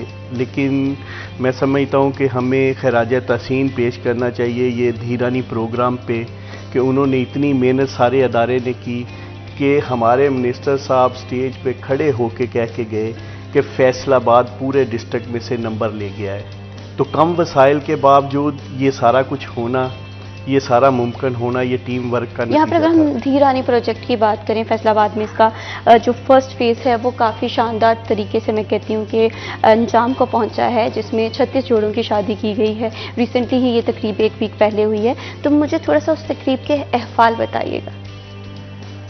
देखिए वो तकरीब हमने जो ऑनलाइन सिस्टम में अप्लाई जिन लोगों ने किया था उन तमाम की वेरिफिकेशन के बाद रखी थी। तो आप ये देख लें कि हमने ऐसे ऐसे लोगों को, जो लोग सोच नहीं सकते थे कि पंजाब गवर्नमेंट हमारे लिए ये मामलात करेगी, उनको इस स्टेज पे लाके खड़ा कर दिया कि वो बेटियां उस दिन उनके चेहरों पे खुशी थी। वो बेटियां हमारी बेटियां हैं, पाकिस्तान की बेटियां हैं। ऐसे मामलात में हमें हमेशा बढ़ चढ़ के हिस्सा भी लेना चाहिए और हमें इनके लिए करना भी चाहिए। अब देखें ना, जिन 36 लोगों की शादी हुई है, जिन 36 जोड़ों की वहाँ पे रुखसती हुई है, वो आज से अपनी ज़िंदगी शुरू करेंगे। वो समझेंगे कि इस पाकिस्तान ने हमारे साथ जो किया है, इस पाकिस्तान की गवर्नमेंट ने जो हमारे साथ किया है, हमारी नई ज़िंदगी पे हमें चलाया है, तो वो पाकिस्तान के लिए सोचेंगे भी। जो फैसलाबाद की अगर माशी सूरत हाल की बात करें, फैसलाबाद की या पाकिस्तान की पूरी आवाम की बात करें, तो अनफॉर्चुनेटली माशी मसाइल जो हैं वो बहुत ज़्यादा हैं और वसाइल की कमी है। यहाँ पर मैं मोहम्मद तैयब भट्टी साहब आपसे जानना चाहूँगी, जैसे धीरानी प्रोजेक्ट है जो कि एक बहुत अच्छा इनिशिएटिव है, तो इसमें जो अहलियत है, रजिस्ट्रेशन है, सबसे पहले तो मुझे बताइए कि अहलियत का क्या क्राइटेरिया है, और उसके बाद बताएं कि जो सेकंड फेज़ है इसकी रजिस्ट्रेशन का आगाज़ कब से होगा। बहुत शुक्रिया, thank you very much city 41 का। धीरानी प्रोग्राम जो है वो बेसिकली गवर्नमेंट ऑफ पंजाब का एक ऐसा प्रोग्राम है जिसमें वो ख़वातीन जिनकी उम्र 19 साल से लेकर 40 साल के दरमियान है और वो किसी न किसी वजह से किसी न किसी माली वसाइल ना होने की वजह से जिनकी शादियां नहीं हो पा रही, तो ये एक बहुत बड़ा एक टोकन ऑफ एप्रिसिएशन है पंजाब गवर्नमेंट को और उनकी काबीना को कि ये प्रोग्राम स्टार्ट किया गया। इस प्रोग्राम का जो बेसिक पर्पज़ है वो ये है कि उन ख़वातीन को सपोर्ट किया जाए। इसमें हमारे पास जो सोशल वेलफेयर डिपार्टमेंट ने इसको एग्जीक्यूट किया डिस्ट्रिक्ट एडमिनिस्ट्रेशन के साथ मिलकर, हमारे पास पंजाब में टोटल हमने 3000 जो है ना वो शादियाँ करवानी है, 3000 शादियाँ इस प्रोग्राम के तहत। इसके जो फर्स्ट फेज़ है उसमें हमने 1500 शादियाँ करवानी थी। फर्स्ट फेज़ में हमारे पास इस वक्त हम 150 के करीब शादियाँ फैसलाबाद डिवीजन में करवाने जा रहे हैं। जिस दिन फैसलाबाद में, डिस्ट्रिक्ट फैसलाबाद में हमने प्रोग्राम करवाया उसमें 36 शादियाँ थी। इसी तरह टोबा टेक्सिंग में जो है वो 29 शादियाँ हुई हैं। अभी हमारा 12 तारीख को प्रोग्राम है चनियोट और झंग में। झंग में हमारे पास 64 शादियाँ जो है वो हम इज्तिमाई जोड़ों की शादियाँ होंगी वहाँ पे, और चनियोट में जो है वो 29 शादियाँ। जो अहलियत का म्यार है वो सिर्फ ये है कि वो बच्चियां जिनकी मैंने एज की बात की कि जो 19 साल से लेकर 40 साल के दरमियान हो, और उनकी सोशो इकोनॉमिक स्टेटस जो है वो मतलब इतना अच्छा ना हो। और मज़े की बात यह है कि इसमें हमने बाकायदा 5 क्रिश्चियन जोड़े थे, माइनॉरिटीज़ को भी जो है वो फोकस रखा गया है। माजूर अफराद जिनके पेरेंट्स माजूर हैं, वो बच्चियां शादी की वजह से नहीं, शादी के वसाइल ना होने की वजह से उनकी शादियाँ नहीं हो पा रही, वो एक एप्लीकेशन जो हमारा एक ऑनलाइन सिस्टम है cmp.punjab.gov.pk, तो यहाँ पे जो है वो अपनी रजिस्ट्रेशन करवाएं। रजिस्ट्रेशन के बाद फिर एक पूरा मैकेनिज्म डेवलप किया गया। मैं समझता हूँ कि आज से पहले जो है, इस प्रोजेक्ट से पहले एक सोशल प्रोटेक्शन का जो एक मॉडल है वो पंजाब की या पाकिस्तान की तारीख में नहीं है। इतना ट्रांसपेरेंट म्यार हमने रखा है कि इसके लिए जो है ना वो तहसील वेरिफिकेशन कमेटीज़ हैं। तहसील वेरिफिकेशन कमेटी में असिस्टेंट कमिश्नर है, डिप्टी डायरेक्टर लोकल गवर्नमेंट है, उसमें हमारा असिस्टेंट डायरेक्टर सोशल वेलफेयर है, और स्पेशल ब्रांच जो पुलिस डिपार्टमेंट है वो उनके क्रिमिनल रिकॉर्ड को जो है वो वेरीफाई करते हैं कि किसी का क्रिमिनल रिकॉर्ड ना हो। डिप्टी डायरेक्टर लोकल गवर्नमेंट इस चीज़ को वेरीफाई करता है कि उस बच्ची की जो है वो पहले से कहीं शादी ना हुई हो। और फिर उसके बाद सोशो इकोनॉमिक स्टेटस को देखने के लिए असिस्टेंट कमिश्नर और हमारा assistant director social welfare physically जाके वेरीफाई करते हैं उनके घर को और उनकी कंडीशन को। तो उसके बाद ये चीज़ें इस तरह फिल्टर होने के बाद जब वो हमारे पास आई हैं। यहाँ पर आप मुझे बताइएगा कि जैसे कि आपने बताया कि एज जो है वो औरत की जो है वो 19 से लेकर 40 के दरमियान होनी चाहिए। इसमें बहुत सारी ऐसी भी लड़कियां हैं जिनकी अभी शादी या रिश्ता फिक्स नहीं हुआ, तो क्या वो लोग भी अप्लाई कर सकते हैं? हाँ, उसमें ऐसा है कि जिस वक्त देखें, क्योंकि हमारा ये एक टाइम बाउंड एक्टिविटी है और ये अब इस माली साल के एंड तक कोशिश है हुकूमत पंजाब की कि ये दोनों फेज़ मुकम्मल कर लें। अभी फर्स्ट फेज़ में मैंने आपको बताया कि हमारा 150 शादियां जो हमने फैसलाबाद डिवीजन में जो है वो हमारा टारगेट है, हम उसको करेंगे।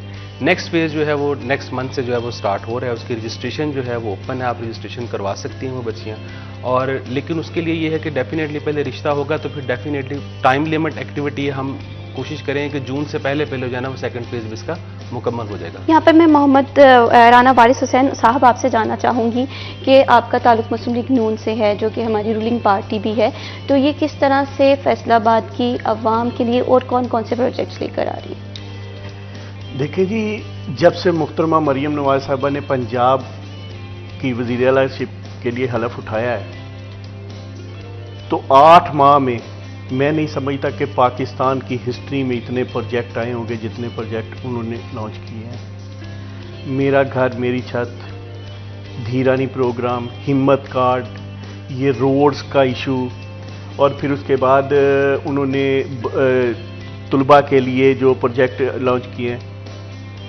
इंशाल्लाह हमेशा से पाकिस्तान की हिस्ट्री रही है कि अवाम को मुस्लिम लीग नून से उम्मीदें रही हैं, और मुस्लिम लीग नून हमेशा उनकी उम्मीदों पे पूरा भी उतरी है। तो इस दफ़ा भी पाकिस्तान बड़ी मुश्किलात में था। जब पाकिस्तान मुस्लिम लीग नून ने गवर्नमेंट संभाली, तमाम दुनिया और पाकिस्तान के लोग भी कह रहे थे कि पाकिस्तान का सर्वाइव करना बड़ा मुश्किल हो गया है। लेकिन आज देखें कि 8 महीने की गवर्नमेंट के बाद एक जगह पे करप्शन का इशू नहीं है। कोई मुखालफ भी ये नहीं कह रहा कि मुस्लिम लीग नून की हुकूमत में कोई करप्शन का इशू है। जहाँ तक प्रोजेक्ट की बात है, मुस्लिम लीग नून का हर दिन प्रोजेक्ट है, क्योंकि अवाम है ना, अवाम की हुकूमत है, और हमेशा मुस्लिम लीग नून ने अवाम के लिए काम किया है। इस दफ़ा भी हम साबित करेंगे कि जैसे मियां मोहम्मद नवाज शरीफ की क़यादत में पहले मुस्लिम लीग ने पाकिस्तान को तरक्की की राह पर गामजन किया, इस दफ़ा भी हम पाकिस्तान को एशिया का टाइगर भी बनाएंगे। जिस तरह से हमने अभी बात की इंट्रोडक्शन में कि फैसलाबाद में बैतुल माल जो है हमारा डिपार्टमेंट, सोशल वेलफेयर डिपार्टमेंट है, इससे मुख्तलिफ चैलेंजेस का सामना भी करना पड़ रहा है, तो उस चैलेंजेस को किस तरह से गवर्नमेंट के साथ मिलकर दूर किया जा रहा है? देखिए, बैतुल माल का थोड़ा सा इशू आजकल ये बना हुआ है कि जब सियासी गवर्नमेंट आती है तो सियासी गवर्नमेंट में चेयरमैन्स बैतुल माल कमेटी के होते हैं, उनके नीचे उनके पूरे 22 मेंबर्स होते हैं, वो कमेटियां अभी तक बन नहीं पाई। लेकिन गवर्नमेंट ने वो कमेटियां अगर नहीं बन पाई तो उसके बावजूद भी सोशल वेलफेयर बैतुल माल को बहुत सारे प्रोजेक्ट दिए हैं। धीरानी का हमारे पास है, हिम्मत कार्ड का हमारे पास है। 65,000 लोगों को, जो लोग घर वाले समझते थे कि बच्चा तो खैर बच्चा ही होता है ना, लेकिन बोझ है ना कि उसको उठाना, उसको लेके जाना, कहीं पे रखना, बिठाना, खिलाना, ये बोझ है।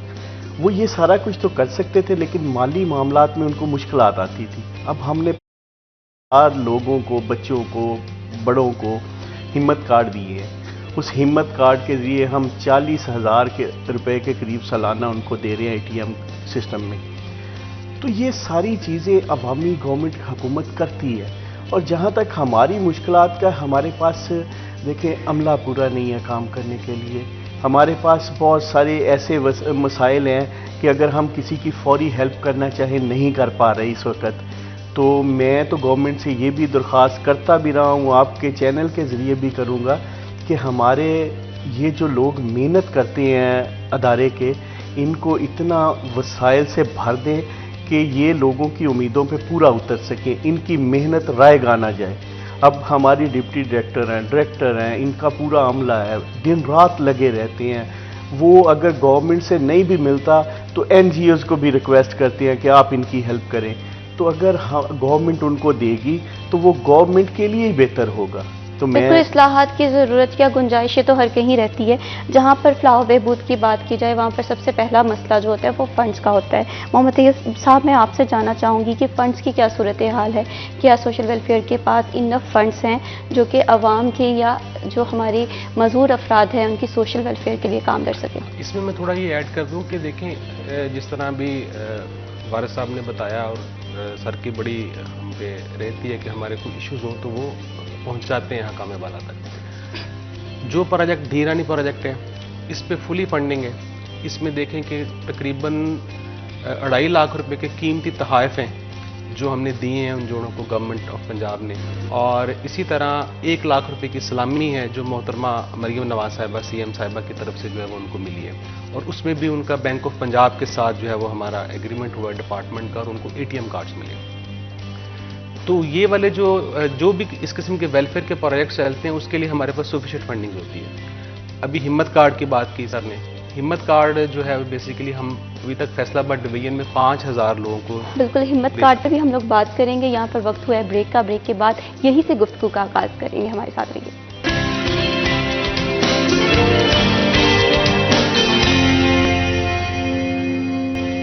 Welcome back. बात हो रही थी अवाम के फलाह व बहबूद के लिए सोशल वेलफेयर एंड बैतुल माल के क्या इरादे हैं, क्या चैलेंजेस हैं, इस पे गुफ्तगू कर रहे थे। हमारे पास सोशल वेलफेयर के रिप्रेजेंटेटिव्स भी स्टूडियो में मौजूद हैं। तैयब साहब, जैसे कि हम अभी गुफ्तगू कर रहे थे कि सोशल वेलफेयर डिपार्टमेंट को डिफरेंट चैलेंजेस का सामना है जिनमें फ़ंड्स भी हैं, तो इस हवाले से मुझे थोड़ी सी और आपकी राय जाननी है कि कौन कौन से बुनियादी मसाइल हैं। उसके बाद हम हिम्मत कार्ड पर भी बात करेंगे, लेकिन सबसे पहले हम बात करते हैं मसाइल की।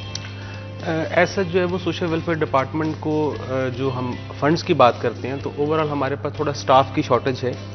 और लेकिन स्टाफ की शॉर्टेज के अलावा जैसे बैतुल माल का सर ने बताया कि वो बैतुल माल की कमेटीज जो हमें प्रॉपर फंक्शन नहीं हो सकी, लेकिन जो हमारे दूसरे प्रोजेक्ट्स चल रहे हैं, CM इनिशिएटिव्स हैं, वहाँ पे सफिशिएंट फंड्स मौजूद हैं और उसके अकॉर्डिंगली जो है वो पब्लिक को उस तरह से बेनिफिट्स मिल रहे हैं। मतलब बेनिफिट्स मिल रहे हैं, फंड्स जो हैं उस तरह से कमी नहीं है, लेकिन जो अभी कमी दरकार है वो अमले की है। यहाँ पर मैं राना वारिस साहब आपसे जानना चाहूँगी कि आखिर स्टाफ की कमी किसी भी इदारे को मुतासिर करती है, ठीक है, उसकी कारकर्दगी को भी, तो ये भर्तियाँ आखिर क्यों नहीं हो रही?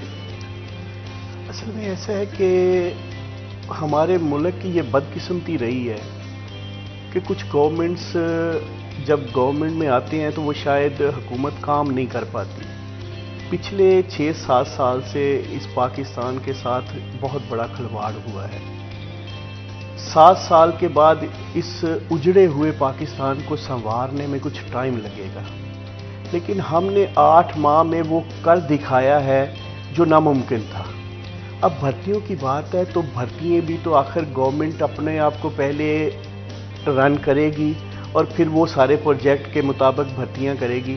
तो उसका प्रोसीजर इंशाल्लाह शुरू है। मैं उम्मीद करता हूँ, मैं बल्कि दरख्वास्त करता हूँ वज़ीर आला पंजाब से कि जहाँ आप पंजाब के लिए इतना काम कर रहे हैं, वहाँ जो अदारों में लोगों की शॉर्टेज है उनको पूरा। अगर स्टाफ की शॉर्टेज की बात करें तो अभी कितने स्टाफ की शॉर्टेज है और कितनी भर्तियां जो हैं वो बाकी हैं? देखिए, बात यह है कि अदारों में तो जितने मर्जी लोग रख लिए जाएं वो तो पूरे ही नहीं हो सकते, क्योंकि अदारों में, मैं जो अदारों में घूमता हूँ, बहुत सारे लोग काम करते हैं, बहुत सारे लोग काम नहीं भी करते। हमें देखना ये है कि इस वक्त हमें किस चीज़ की शॉर्टेज है, कौन कौन से लोगों की है, वो हम रिक्वेस्ट सीएम साहब से करेंगे और उनको लिख के भी भेजेंगे। और जो भी शॉर्टेज है, मुझे उम्मीद है कि यहाँ पर आप मुझे थोड़ा सा क्लियर कर दें कि जिस तरह से बताया कि स्टाफ की कमी है, तो कौन कौन से हमारे सेक्टर हैं जहाँ पर हमें स्टाफ रिक्वायर्ड है, ताकि आवाम को भी अंदाज़ा हो। देखिए, हमें दर्जा चहारम के लोगों की बहुत ज़रूरत है इस वक्त। दर्जा चहारम के बहुत सारे हमारे असिस्टेंट डायरेक्टर बहुत सारी जगहों पे, एक असिस्टेंट डायरेक्टर 3 जगहों पे काम कर रहा है, तो वहाँ पे बड़े मसाइल हैं। देखिए ना, हमारा सोशल वेलफेयर का जो अदारा है ये बड़ा फैला हुआ है। लोगों को पता नहीं था शायद आज से पहले कि हमारे हॉस्पिटल में सारे लोग बैठे हैं, हमारे दारुल अमान है, ओल्ड एज होम है, फिर हमारा ये सनज़ार है, फिर हमारा मॉडल चिल्ड्रन होम है। हमारे इतने प्रोजेक्ट, इतने अदारे हैं, वो काम कर रहे हैं, लेकिन वहाँ पे दर्जा चहारम के जो ज़्यादा लोग हैं ना, उनकी बहुत ज़्यादा ज़रूरत है। तो मेरी तो पहले भी मैंने कहा था कि अदारे को मुझे लिख के दे, उन्होंने मुझे लिख के दिया, मैंने रिक्वेस्ट किया, मैं कल फिर जा रहा हूँ, क्योंकि हमारा फैसलाबाद का जो धीरानी का प्रोग्राम था वो सबसे बेहतर पंजाब में हुआ है। तो उसके लिए मुझे मिनिस्टर साहब ने कल बुलाया कि अदारे को एक तो मैं शाबाश भी दूंगा और उनकी बेहतरीन कारकर्दगी पे उनके खराज तहसीन भी पेश यहाँ पर करूंगा। अगर धीरानी प्रोजेक्ट की बात करें कि फर्स्ट फेज़ तो हमने बहुत देखा कि बहुत अच्छे से कामयाब हो गया है, सेकंड फेज़ की तैयारियां जो हैं उसका आगाज़ हो चुका है, तो धीरानी प्रोजेक्ट का जो सेकंड फेज़ है उसका आगाज़ किस सिटी से होगा और क्या क्या रिक्वायरमेंट्स हैं? अच्छा, उसकी रजिस्ट्रेशन जो है वो ओपन है अभी। जो फैसलाबाद डिवीज़न की बल्कि मैं बात करता हूँ, तो वहाँ पे जो ख़वातीन अप्लाई करना चाहती हैं वो अप्लाई करें।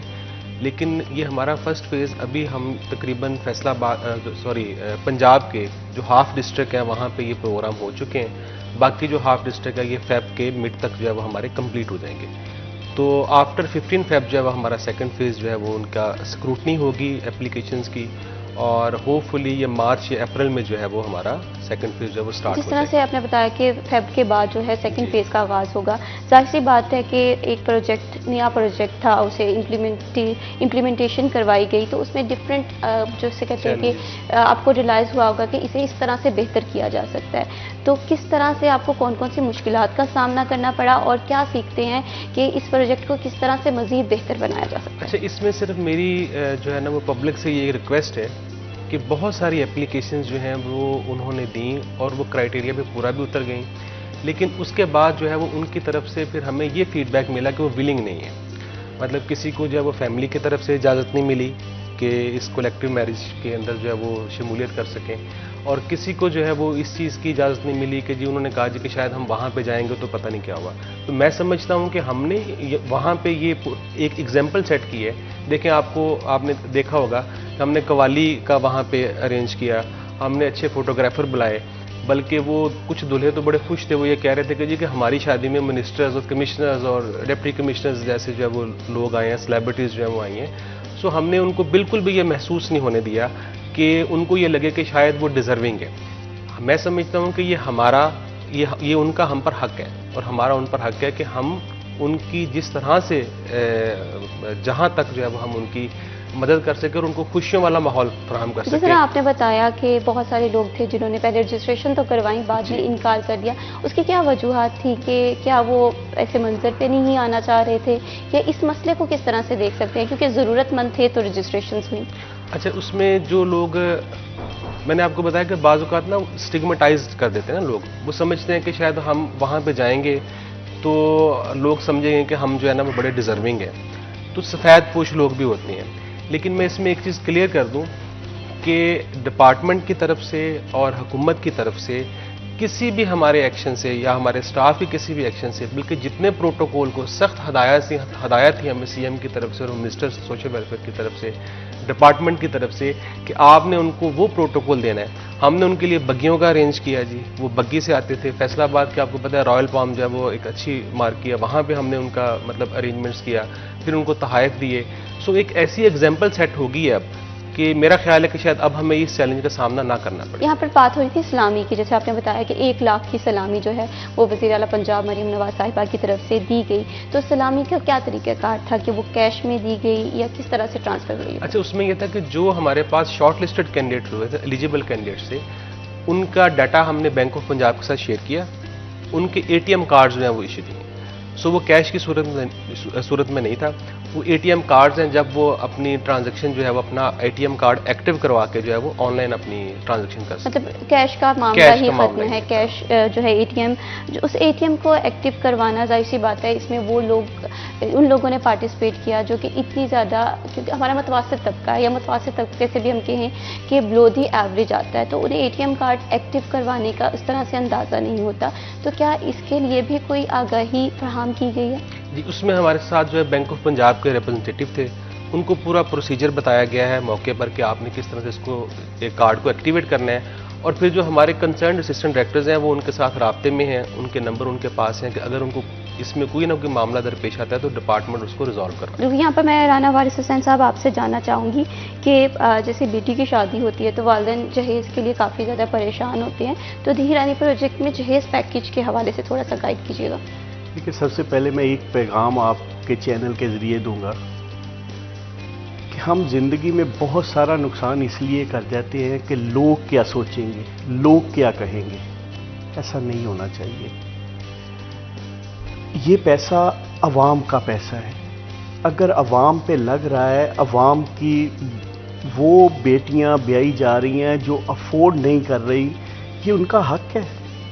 उनको तो सीना चौड़ा करके ये हक लेना चाहिए गवर्नमेंट से, ना कि हम मुंह छुपाएं। क्यों हम इस गवर्नमेंट को लेके क्यों आते हैं, वोट क्यों देते हैं? इसीलिए देते हैं कि ये हमारे लिए आसानियां पैदा करेगी। तो हमें ये सारी चीज़ें सोचनी चाहिए। हमें अपना नुकसान नहीं, हमें बढ़ चढ़ के इसमें हिस्सा, जो भी लोग इस अहल हैं। और फिर हमारा ये भी मसला है कि जो अहल नहीं है वो ज़्यादा आगे होते हैं, जो अहल हैं वो पीछे रह जाते हैं। वो ये सोचते रहते हैं कि हमारे लोग क्या कहेंगे, हमारा खानदान क्या कहेगा। खानदान ना शादी होने से तो भी डिस्टर्ब हो रहा है ना। तो अगर शादी हो जाएगी, आप अपनी नई जिंदगी शुरू करेंगे तो उससे ज़्यादा बेहतर होगा। बिल्कुल, सोशल वेलफेयर की बात करें तो सबसे ज़्यादा जो मुतासिर होता है वो होता है हमारा सफ़ेद पोश तबका। तो इससे किस तरह से देखते हैं, इस पर बात करेंगे। वक्त हुआ है ब्रेक का, ब्रेक के बाद वापस आते हैं।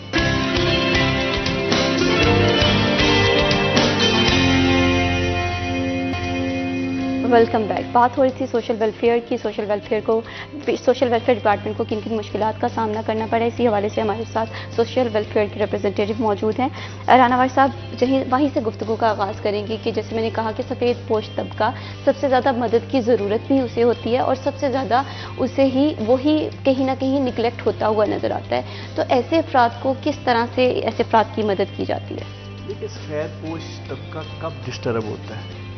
जब किसी भी मुल्क की हुकूमत सही तरह से काम नहीं कर रही होती। अगर मुल्क की हुकूमत सही काम कर रही हो तो वो सफ़ेद पोश तबका जो है वो अपना काम बराबर कर रहा होता है। हमें देखिए, अमदाद तो हमने धीरानी में भी कहा है कि अगर आप पर्दा मुंह पे डाल के आना चाहते हैं, घूंघट निकाल के आना चाहते हैं, मास्क डाल के आना चाहते हैं, हमें कोई एतराज़ नहीं है, आप जिस तरह से मर्जी।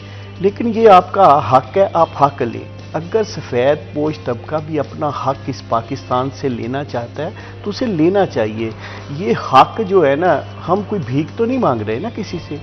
हुकूमत क्या है? हुकूमत वही है ना जो आम आवाम तक उसके जो हक हैं उनको पहुंचाए। तो अगर हम उनका हक उन तक पहुंचा नहीं सकते या वो हमसे हक ले नहीं सकते तो फिर कहीं ना कहीं हुकूमत में मसला होगा या उस शख्स में मसला होगा। हमें अपना हक, मैंने पहले कहा कि हाथ फैला के नहीं लेना, हमें अपना हक मांगना है। सफ़ेद पोश तबका जो है वो डिस्टर्ब ज़रूर होता है जब हुकूमतें काम नहीं करती, उनका फिर मामलात नहीं चलते। लेकिन अल्लाह का शुक्र है कि जब से मुस्लिम लीग नून की हुकूमत आई है उसने काम करना शुरू किया और जो सफ़ेद पोश तबका है वो अपने मामलात को बेहतर कर रहा है। बिल्कुल, हक की जो डिवीज़न है वो हर तबके में एक बराबर तकसीम करनी चाहिए। यहाँ पर मोहम्मद तैयब भट्टी साहब, आपसे जानना चाहूँगी कि जैसे ये 36 जोड़ों की शादी की तकरीब फैसलाबाद में हुई है, तो इस तकरीब में शिरकत दूल्हा दुल्हन के अलावा कौन कौन लोग शिरकत कर सकते हैं?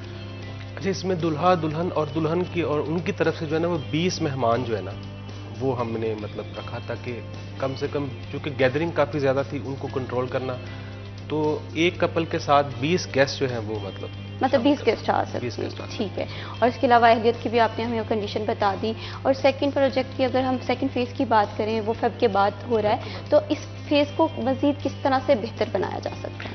अच्छा, इसमें जिस तरह मैंने आपसे पहले ये कहा कि एक तो अपनी एप्लीकेशन जो है वो टाइमली मतलब ये करवाएं ताकि वेरिफिकेशन टाइम पे हो सके, क्योंकि आपको पता है कि वेरिफिकेशन में टाइम लगता है। मतलब उसमें आपकी एप्लीकेशन आती है, तो एप्लीकेशन फिर हमारे पास मार्क होकर आती है डिस्ट्रिक्ट में, फिर मुतल्लिका डिस्ट्रिक्ट के जो असिस्टेंट कमिश्नर्स हैं और असिस्टेंट डायरेक्टर सोशल वेलफेयर हैं वो उसको वेरीफाई करते हैं। तो वेरिफिकेशन के प्रोसेस में थोड़ा टाइम लग जाता है, जो कि 3-4 डिपार्टमेंट्स जो है यहाँ वो पर एक involved बात वाज़ेह कर दीजिएगा, जैसे आपने कहा कि रजिस्ट्रेशन जो है वो सेकंड फेज़ की आगाज़ हो चुका है, जी। तो इस रजिस्ट्रेशन का कोई टाइम पीरियड भी होता है कि रजिस्ट्रेशन फॉर्म जो है इस ड्यूरेशन से इस ड्यूरेशन तक नहीं, जाए? अभी हमने चूंकि ये फेज वाइज चल रहा है तो रजिस्ट्रेशन ओपन है, रजिस्ट्रेशन हमने बंद ही नहीं की थी। तो अब जो है वो रजिस्ट्रेशन अभी भी ओपन है, वो आप कर सकते हैं, लेकिन ये है कि मैंने आपको बताया कि तकरीबन ये हमारी मार्च तक जो है ना वो रजिस्ट्रेशन चलेगी, क्योंकि मार्च के बाद फिर वेरिफिकेशन का प्रोसेस स्टार्ट हो जाएगा।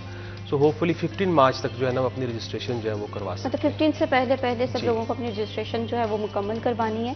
तो इस फेज़ के बाद अगर बहुत सारे लोग हैं, क्योंकि अगर मदद की बात करें ना, तो ये ऐसा टॉपिक है, ये ऐसा जिसे कहते हैं कि ज़रूरत है जो किसी चंद जोड़ों तक जो है वो लिमिटेड नहीं रह सकती। तो थर्ड फेज़ का आगाज़ भी किया जाएगा या सेकंड फेज़ के बाद इस प्रोजेक्ट को कंप्लीट कर दिया? नहीं, इसमें ये है कि जिस तरह से नेक्स्ट मैंने आपको बताया कि फाइनेंशियल ईयर स्टार्ट होगा, तो फिर जो है वो एक रेगुलर फीचर जो है वो गवर्नमेंट इसको बनाएगी और ये नेक्स्ट भी इसी तरह प्रोसेस जो है वो चलता मतलब ये इनिशिएटिव ले जी। लिया गया है और इसके बाद इसके कोई जैसे मनसूबा जात होते हैं, उनकी ड्यूरेशन होती है कि एक प्रोग्राम लाया गया है, इसकी ड्यूरेशन 2 साल है, 3 साल है, लेकिन धी रानी प्रोजेक्ट की ऐसी कोई ड्यूरेशन जो ऐसी है कोई duration नहीं रिक्वायर्ड की गई। ठीक है, मैं राना वारिस हुसैन आपसे जानना चाहूँगी कि फलाह बहबूद की बात करें तो हमारे पास औरतें तो एक हैं ही हैं जिन्हें सबसे ज़्यादा मदद की ज़रूरत है, लेकिन बहुत सारे ऐसे तबकात हैं जिसमें हमारे मज़दूर अफराद हैं, जिसमें हमारे बुज़ुर्ग हैं, उनकी खिदमत किस तरह से की जा रही है? देखिए, जो भी मजदूर लोग हैं हमारा बैतुल माल उनकी इमदाद करता है, हम NGOs के ज़रिए उनकी बहुत सारी हेल्प करते हैं। हमारा सबसे बड़ी बात है कि लोगों को हमारे ऑफिस तक आना चाहिए, उम्मीद नहीं छोड़नी चाहिए। मैं समझता हूँ कि मैं जब से सोशल वेलफेयर में आया हूँ, मैंने पाकिस्तान में तमाम उदारों से बेहतर लहजा देखा है सोशल वेलफेयर के लोगों का। वो इतनी मोहब्बत से बात करते हैं कि अगला शख्स आधा मसला समझता है कि हल हो गया है, क्योंकि ज़ुबान पे ही है ना सारा कुछ। तो मैं इस वजह से भी बड़ा खुश नसीब हूँ कि मुझे गवर्नमेंट पंजाब ने ऐसे अदारे में भेजा है जो खिदमत भी कर रहा है और जिनके अमले का लहजा बहुत अच्छा है। तो लोगों को ऑफिस तक आना चाहिए, अपने मसाइल बताने चाहिए, जिनके हल निकले वो फिर ऑफिस तक आए और जिनके मसाइल नहीं उनको बार बार आना चाहिए। देखिए ना, अपना हक लेने के लिए जाना पड़ता है, घर कोई नहीं देगा। तो आपके पास इतना अच्छा अदारा है लोगों के लिए, वो लोग अपने अदारे तक जाएं, उनसे अपना हक मांगे, जो हक उनको मिल जाए ठीक है, जिनको नहीं वो दोबारा आए। तो जाने में कोई हर्ज नहीं है।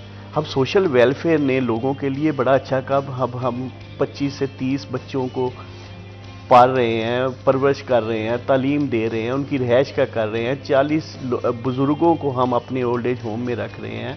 दारुल अमान में बड़ा अच्छा सेटअप है, हमारा सनतजार का बड़ा अच्छा सेटअप है, बच्चियां बाहर से सीखने के लिए आ रही हैं हमारे पास। तो लोग आएँ, लोग अपना हक लें, लेकिन जब तक आप ऑफिस में नहीं आएंगे आपको पता ही नहीं चलेगा कि वहाँ पे लोग कौन बैठे हैं। अब हमारे आप ऑफिस में अक्सर आपका आना भी होता है, आपके लोगों का आना भी होता है, आपके सिटी 41 के अक्सर लोग हमारे जो मसाइल उजागर करते हैं। मैं बल्कि डोगर साहब को खराज तहसीन पेश करता हूँ कि फैसलाबाद के इतने ज़्यादा मसाइल इन्होंने उजागर किए हैं और उनका हल निकला है, तो लोगों को आना चाहिए। बिल्कुल, यहाँ पर मैं मोहम्मद तैयब भट्टी साहब आपसे जानना चाहूँगी, जैसे मैंने बात की कि माजूर अफराद जो हैं वो हमारी सोसाइटी का हिस्सा हैं और सबसे ज़्यादा निगलेक्ट भी वो ही होते हैं, तो सोशल वेलफेयर की जानिब से माजूर अफराद जो हैं इनके लिए कौन कौन से प्रोजेक्ट लेकर आए जा रहे हैं? सोशल वेलफेयर डिपार्टमेंट ने जो है ना वो इसी हुकूमत के पीरियड में पिछले कोई 2 साल में एक बड़ी मेजर जो है ना वो डेवलपमेंट इसमें हुई है। पहले ये था कि ये डिसेबिलिटी सर्टिफिकेट बनाने के लिए ना, मजदूरी का सर्टिफिकेट बनाने के लिए जो कोई मजदूर है उसको डिस्ट्रिक्ट जो हेडक्वार्टर का हॉस्पिटल है वहाँ आना पड़ता था। फिर हमें ये अंदाज़ा हुआ, हमने ये देखा कि बहुत मुश्किल होती है। एक तो किसी भी कहना तो नहीं चाहिए उनको डिसेबिलिटी, क्योंकि हम उनको डिफरेंटली एबल समझते हैं। अल्लाह ताला ने उनको बहुत सारी दूसरी सलाहियतें ज़्यादा दी होती हैं। लेकिन वो जो हैंडीकैप लोग हैं, जब उनको लेके आना, ट्रैवल करना और फिर पब्लिक ट्रांसपोर्ट पे आना, फिर उनका मेडिकल बोर्ड होना, तो इस चीज़ को देखते हुए एक तो ये जो मेडिकल बोर्ड्स हैं ना ये तहसील लेवल पे हमने एक्सटेंड कर दिए। अब जितने भी जो कोई भी डिसेबल फ़र्द है वो अपना डिसेबिलिटी का जो सर्टिफिकेट है ना वो तहसील हेडक्वार्टर हॉस्पिटल में बनवा सकते हैं। नंबर 1 बात, एक तो हमने उसका दायरा कार जो है वो वसी कर दिया।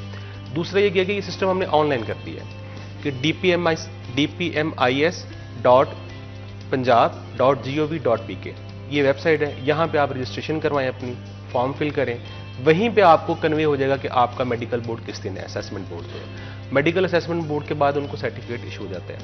आप यकीन करें कि इससे पहले जिस वक्त ये हिम्मत कार्ड की ड्राइव शुरू हुई तो हमने एक कंपेन स्टार्ट की कि जिन वो माजूर अफराद जो रजिस्टर्ड नहीं है वो रजिस्टर्ड हो, क्योंकि रजिस्ट्रेशन के बगैर या डाटा के बगैर कोई भी डिपार्टमेंट पॉलिसी को फॉर्मुलेट नहीं कर सकता। उसका हमें ये फ़ायदा हुआ कि तकरीबन हमारे पास कोई 2 से 3 लाख जो माजूर अफराद हैं वो मज़ीद उसमें रजिस्टर्ड हो गए, बहुत सारे लोग हैं।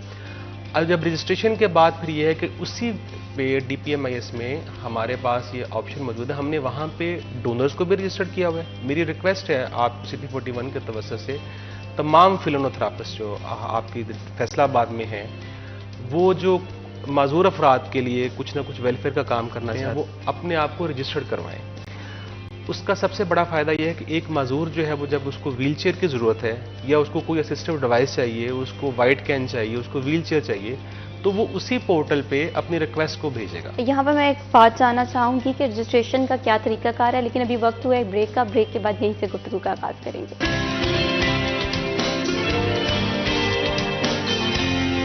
Welcome back. बात हो रही थी सोशल वेलफेयर डिपार्टमेंट का क्या किरदार है। यहाँ पर हम बात कर रहे थे रजिस्ट्रेशन की, कि आपने बताया कि वो लोग जो सोसाइटी में एक पॉजिटिव चेंज लेकर आना चाहते हैं, सोशल वेलफेयर का काम करना चाहते हैं, उसके लिए एक रजिस्ट्रेशन का आगाज़ किया गया है। तो इस रजिस्ट्रेशन का तरीकाकार क्या है?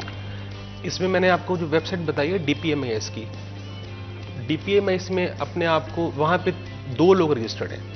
एक तो जो माजूर अफराद हैं वो रजिस्टर्ड है, दूसरे जो हमारे फिलोनोथेरापिस्ट हैं वो रजिस्टर्ड है। कोई इंडस्ट्रियलिस्ट है, कोई बिजनेस कर रहा है अपना, वो वहाँ पे अपने आप को रजिस्टर करवा ले। अब एक माजूर फर्द को ज़रूरत है व्हील चेयर की, लेट्स सपोज, तो वो क्या करेगा, वो वहीं पे अपनी रिक्वेस्ट भेजेगा कि जी मुझे व्हील चेयर रिक्वायर्ड है। तो जो फिलोनोथेरापिस्ट वहाँ पर रजिस्टर्ड हैं, कुछ मुखय्यर हजरात, वो वहीं से देखेंगे कि मतलब मेरे पास मैंने अपने आप को बतौर जो है वो फिलोनोथेरापिस्ट वहाँ पर रजिस्टर किया हुआ है, तो मेरे पास 15,000 या 20,000 रुपये का बजट है, तो मैं चाहता हूँ कि मैं किसी को डोनेट करूँ। तो ये बेस्ट तरीका है कि मैं वहीं से देखूंगा, वो रिक्वेस्ट मुझे शो हो रही होगी कि इतने लोग हैं, इनकी ये रिक्वेस्ट पड़ी है, मैं वहीं से उस बंदे को जो है वो ओके करूँगा।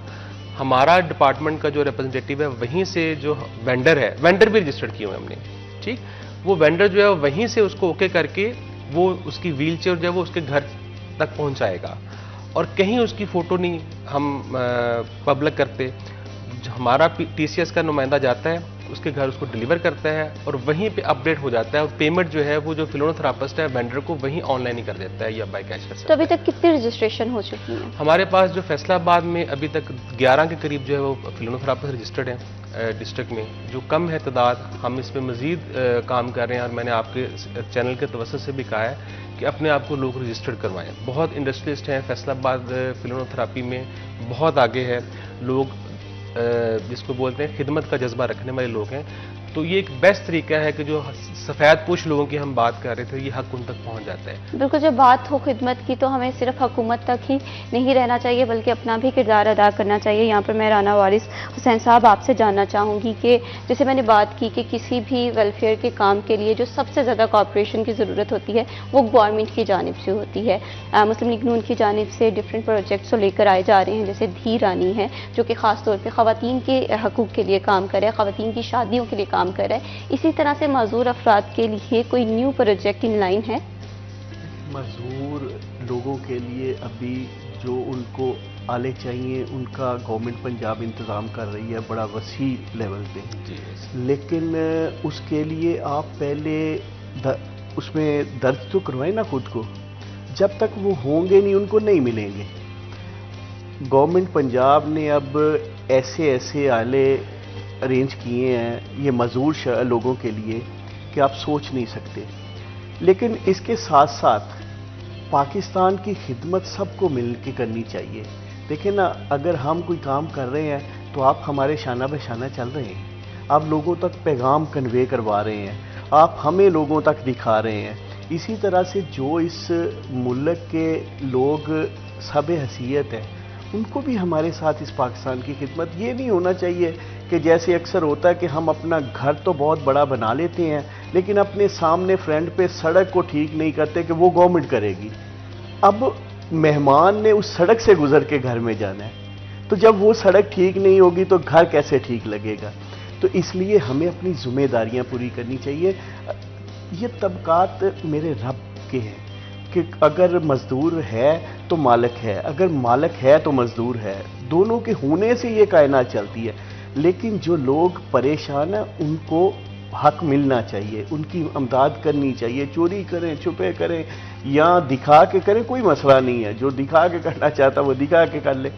तो यहाँ पर मैं बात करूंगी कि माजूर अफराद की अगर हम बात करते हैं तो सबसे पहले तो यहाँ पर रजिस्ट्रेशन ही नहीं है कि हमारे पास कितने लोग जो हैं वो मैं कहूँगी कि पर्सन विद स्पेशल एबिलिटी हैं। बिल्कुल हमें नहीं पता कि कितने लोग हैं, कितने लोगों को ज़रूरत है। तो इस अमल को हम कब से देखते हैं कि कब से हमें ये रिकॉर्ड पता चलेगा कि आया हमारे पास जो माजूर लोग हैं वो कितनी तादाद में हैं और किस तरह से उनकी मदद की जा सकती है। अच्छा, इसमें दो चीज़ें हैं। देखें, जिस वक्त हमारा डिसेबिलिटी बोर्ड होता है ना, तो डिसेबिलिटी बोर्ड के अंदर दो कैटेगरीज जो है वो हैं, एक फिट फॉर वर्क है, दूसरा नॉट फिट फॉर वर्क है। हुकूमत पंजाब ने दोनों लोगों को, दोनों किस्म की कैटेगरीज के जो लोग हैं, मजदूर अफराद हैं, उनके लिए वेलफेयर का जो है ना वो प्रोजेक्ट शुरू किए। जो हिम्मत कार्ड है, हिम्मत कार्ड में आपको 3 माह के बाद जो है वो 7500 रुपीज़ मिलते हैं। और जो काम नहीं कर सकते, मेंटली चैलेंज्ड पीपल्स हैं, ये उनके लिए हिम्मत कार्ड है। एक चीज़ मैं ये स्पेसिफाई कर दूँ। यहाँ पर एक बात है, उसके बाद हम फर्दर भी गुफ्तगू जारी रखेंगे कि फिट फॉर वर्क की क्या कंडीशंस हैं। फिट फॉर वर्क से मुराद ये है कि जैसे कुछ डिसेबल्स हैं, फिजिकली हैंडीकैप लोग हैं, लेकिन मतलब अगर किसी एक शख्स की जो है वो टांग में प्रॉब्लम है, वो हैंडीकैप है लेकिन वो काम कर सकता है, किसी का बाजू नहीं है वो काम कर सकता है, विजुअली इम्पेयर्ड हैं, वो डिसेबिलिटी की कैटेगरी में तो आते हैं लेकिन वो बहुत सारे काम कर सकते हैं। सो जो मेंटली चैलेंज लोग वो हैं, या फिजिकली और मेंटली चैलेंज बाजू का दोनों लोग होते हैं ना, बेड बॉन्डेड है, वो मूव नहीं कर सकते, काम नहीं कर सकते। तो गवर्नमेंट ऑफ पंजाब ने ये किया है कि जी के सोशल वेलफेयर डिपार्टमेंट ने एक तो हिम्मत कार्ड उन लोगों के लिए दिया है, और जो काम कर सकते हैं उनके लिए 2 किस्म के हमारे पास प्रोजेक्ट्स हैं। एक तो ये है कि मैं खराज तहसीन पेश करता हूँ सोशल वेलफेयर डिपार्टमेंट को, हुकूमत पंजाब को ख़ास तौर पर, कि हमने 3% कोटा जो है इनका प्राइवेट इस्टेब्लिशमेंट में, उसको अभी हम इम्प्लीमेंट करने जा रहे हैं। कि हमारे पास देखें, गवर्नमेंट में 3% कोटा है, जितनी भी आपकी टोटल जॉब्स हैं आपको 3% उनके अगेंस्ट जो है वो डिफरेंटली एबल पर्सनस को जो है वो रोज़गार देने हैं। तो सोशल वेलफेयर डिपार्टमेंट जो है वो इस पे हमारा जो कमेटीज़ हैं वो बन चुकी हैं और उस पे जो है हम काम करने जा रहे हैं, जिसके अंदर जितनी भी प्राइवेट इस्टेब्लिशमेंट है, प्राइवेट इस्टेब्लिशमेंट में सिर्फ इंडस्ट्री शामिल नहीं है, आपके बहुत बड़े बड़े एजुकेशन के अदारे हैं, बहुत बड़े बड़े मार्ट है, जहाँ पे आपका 3% कोटे की इम्प्लीमेंटेशन होती है। अब ये जो हिम्मत कार्ड है, इसकी रजिस्ट्रेशन का क्या तरीकाकार है? हिम्मत कार्ड के रजिस्ट्रेशन का तरीकाकार यही है कि DPMS पे जब आप रजिस्टर्ड हो जाते हैं तो ऑटोमेटिकली हमारे पास डाटा, जो सॉफ्टवेयर है उसमें डाटा आ जाता है। और इसकी अहलियत की अगर बात करें तो अहलियत क्या है? एक तो जैसे आपने बताया कि फिट फॉर वर्क है, और दूसरा हम देखते हैं कि जो मेंटली डिसेबल हैं या स्पेशल एबिलिटीज़ हैं वो लोग हैं। इसके अलावा कोई माशी स्टेटस भी है कि जी, घराने की इनकम मुआशी इतनी होनी स्टेटस और घराने की इनकम जो है वो भी शामिल, उसकी वेरिफिकेशन भी जो है वो हमारा असिस्टेंट डायरेक्टर जो है वो फिजिकली जाकर ऑनलाइन उसकी मुझे इस रजिस्ट्रेशन कंडीशन के बारे में थोड़ा सा तफसीलन आगाह करिएगा कि मौशी सूरत हाल किस तरह से होनी चाहिए, उसकी मिनिमम रिक्वायरमेंट क्या है? उसमें जो हमारा क्राइटेरिया है ना, जो बिस्प का एक मॉडल है जिसमें हम देखते हैं कि आपका जो स्कोर है वो इतना होना चाहिए। उसमें यह है कि आपकी फैमिली की इनकम और जो है वो आपका घर, जैसे एक शख्स है उसका एक अपना 5 मरले का घर है और वो अच्छा खासा कमा रहा है, तो वो फिर इसमें नहीं आएगा। सो ये कुछ चीज़ें ऐसी हैं जिस पे हमने देखा है कि अपना ज़ाती घर अगर हो तो उसकी कंडीशन कैसी है, टोटल उसके एसेट्स कितने हैं, तो इन चीज़ों को सामने रखते हुए जो फिर हम उसकी वेरिफिकेशन करें। बिल्कुल, वेरिफिकेशन बहुत ज़रूरी है किसी भी प्रोजेक्ट को कामयाब बनाने के लिए। मोहम्मद तैयब भट्टी साहब, बहुत शुक्रिया, आपने हमारे प्रोग्राम को वक्त दिया। राना वारिस हुसैन, आपके बहुत मशकूर हैं कि आपने अपना कीमती वक्त हमारे प्रोग्राम को दिया। इंशाल्लाह मैं उम्मीद करती हूँ कि एक पॉजिटिव चेंज सोसाइटी में आए और हम सबको अपना किरदार अदा करना है। ये किरदार कोई हुकूमत, मेरा, आपका, सबका साझा है, तो कोशिश करें कि सबके दुखों में साझे बने और अपना और अपनी फैमिली का बहुत ज़्यादा ख्याल रखें। इसी के साथ मुझे दीजिए इजाज़त। अल्लाह हाफ़िज़।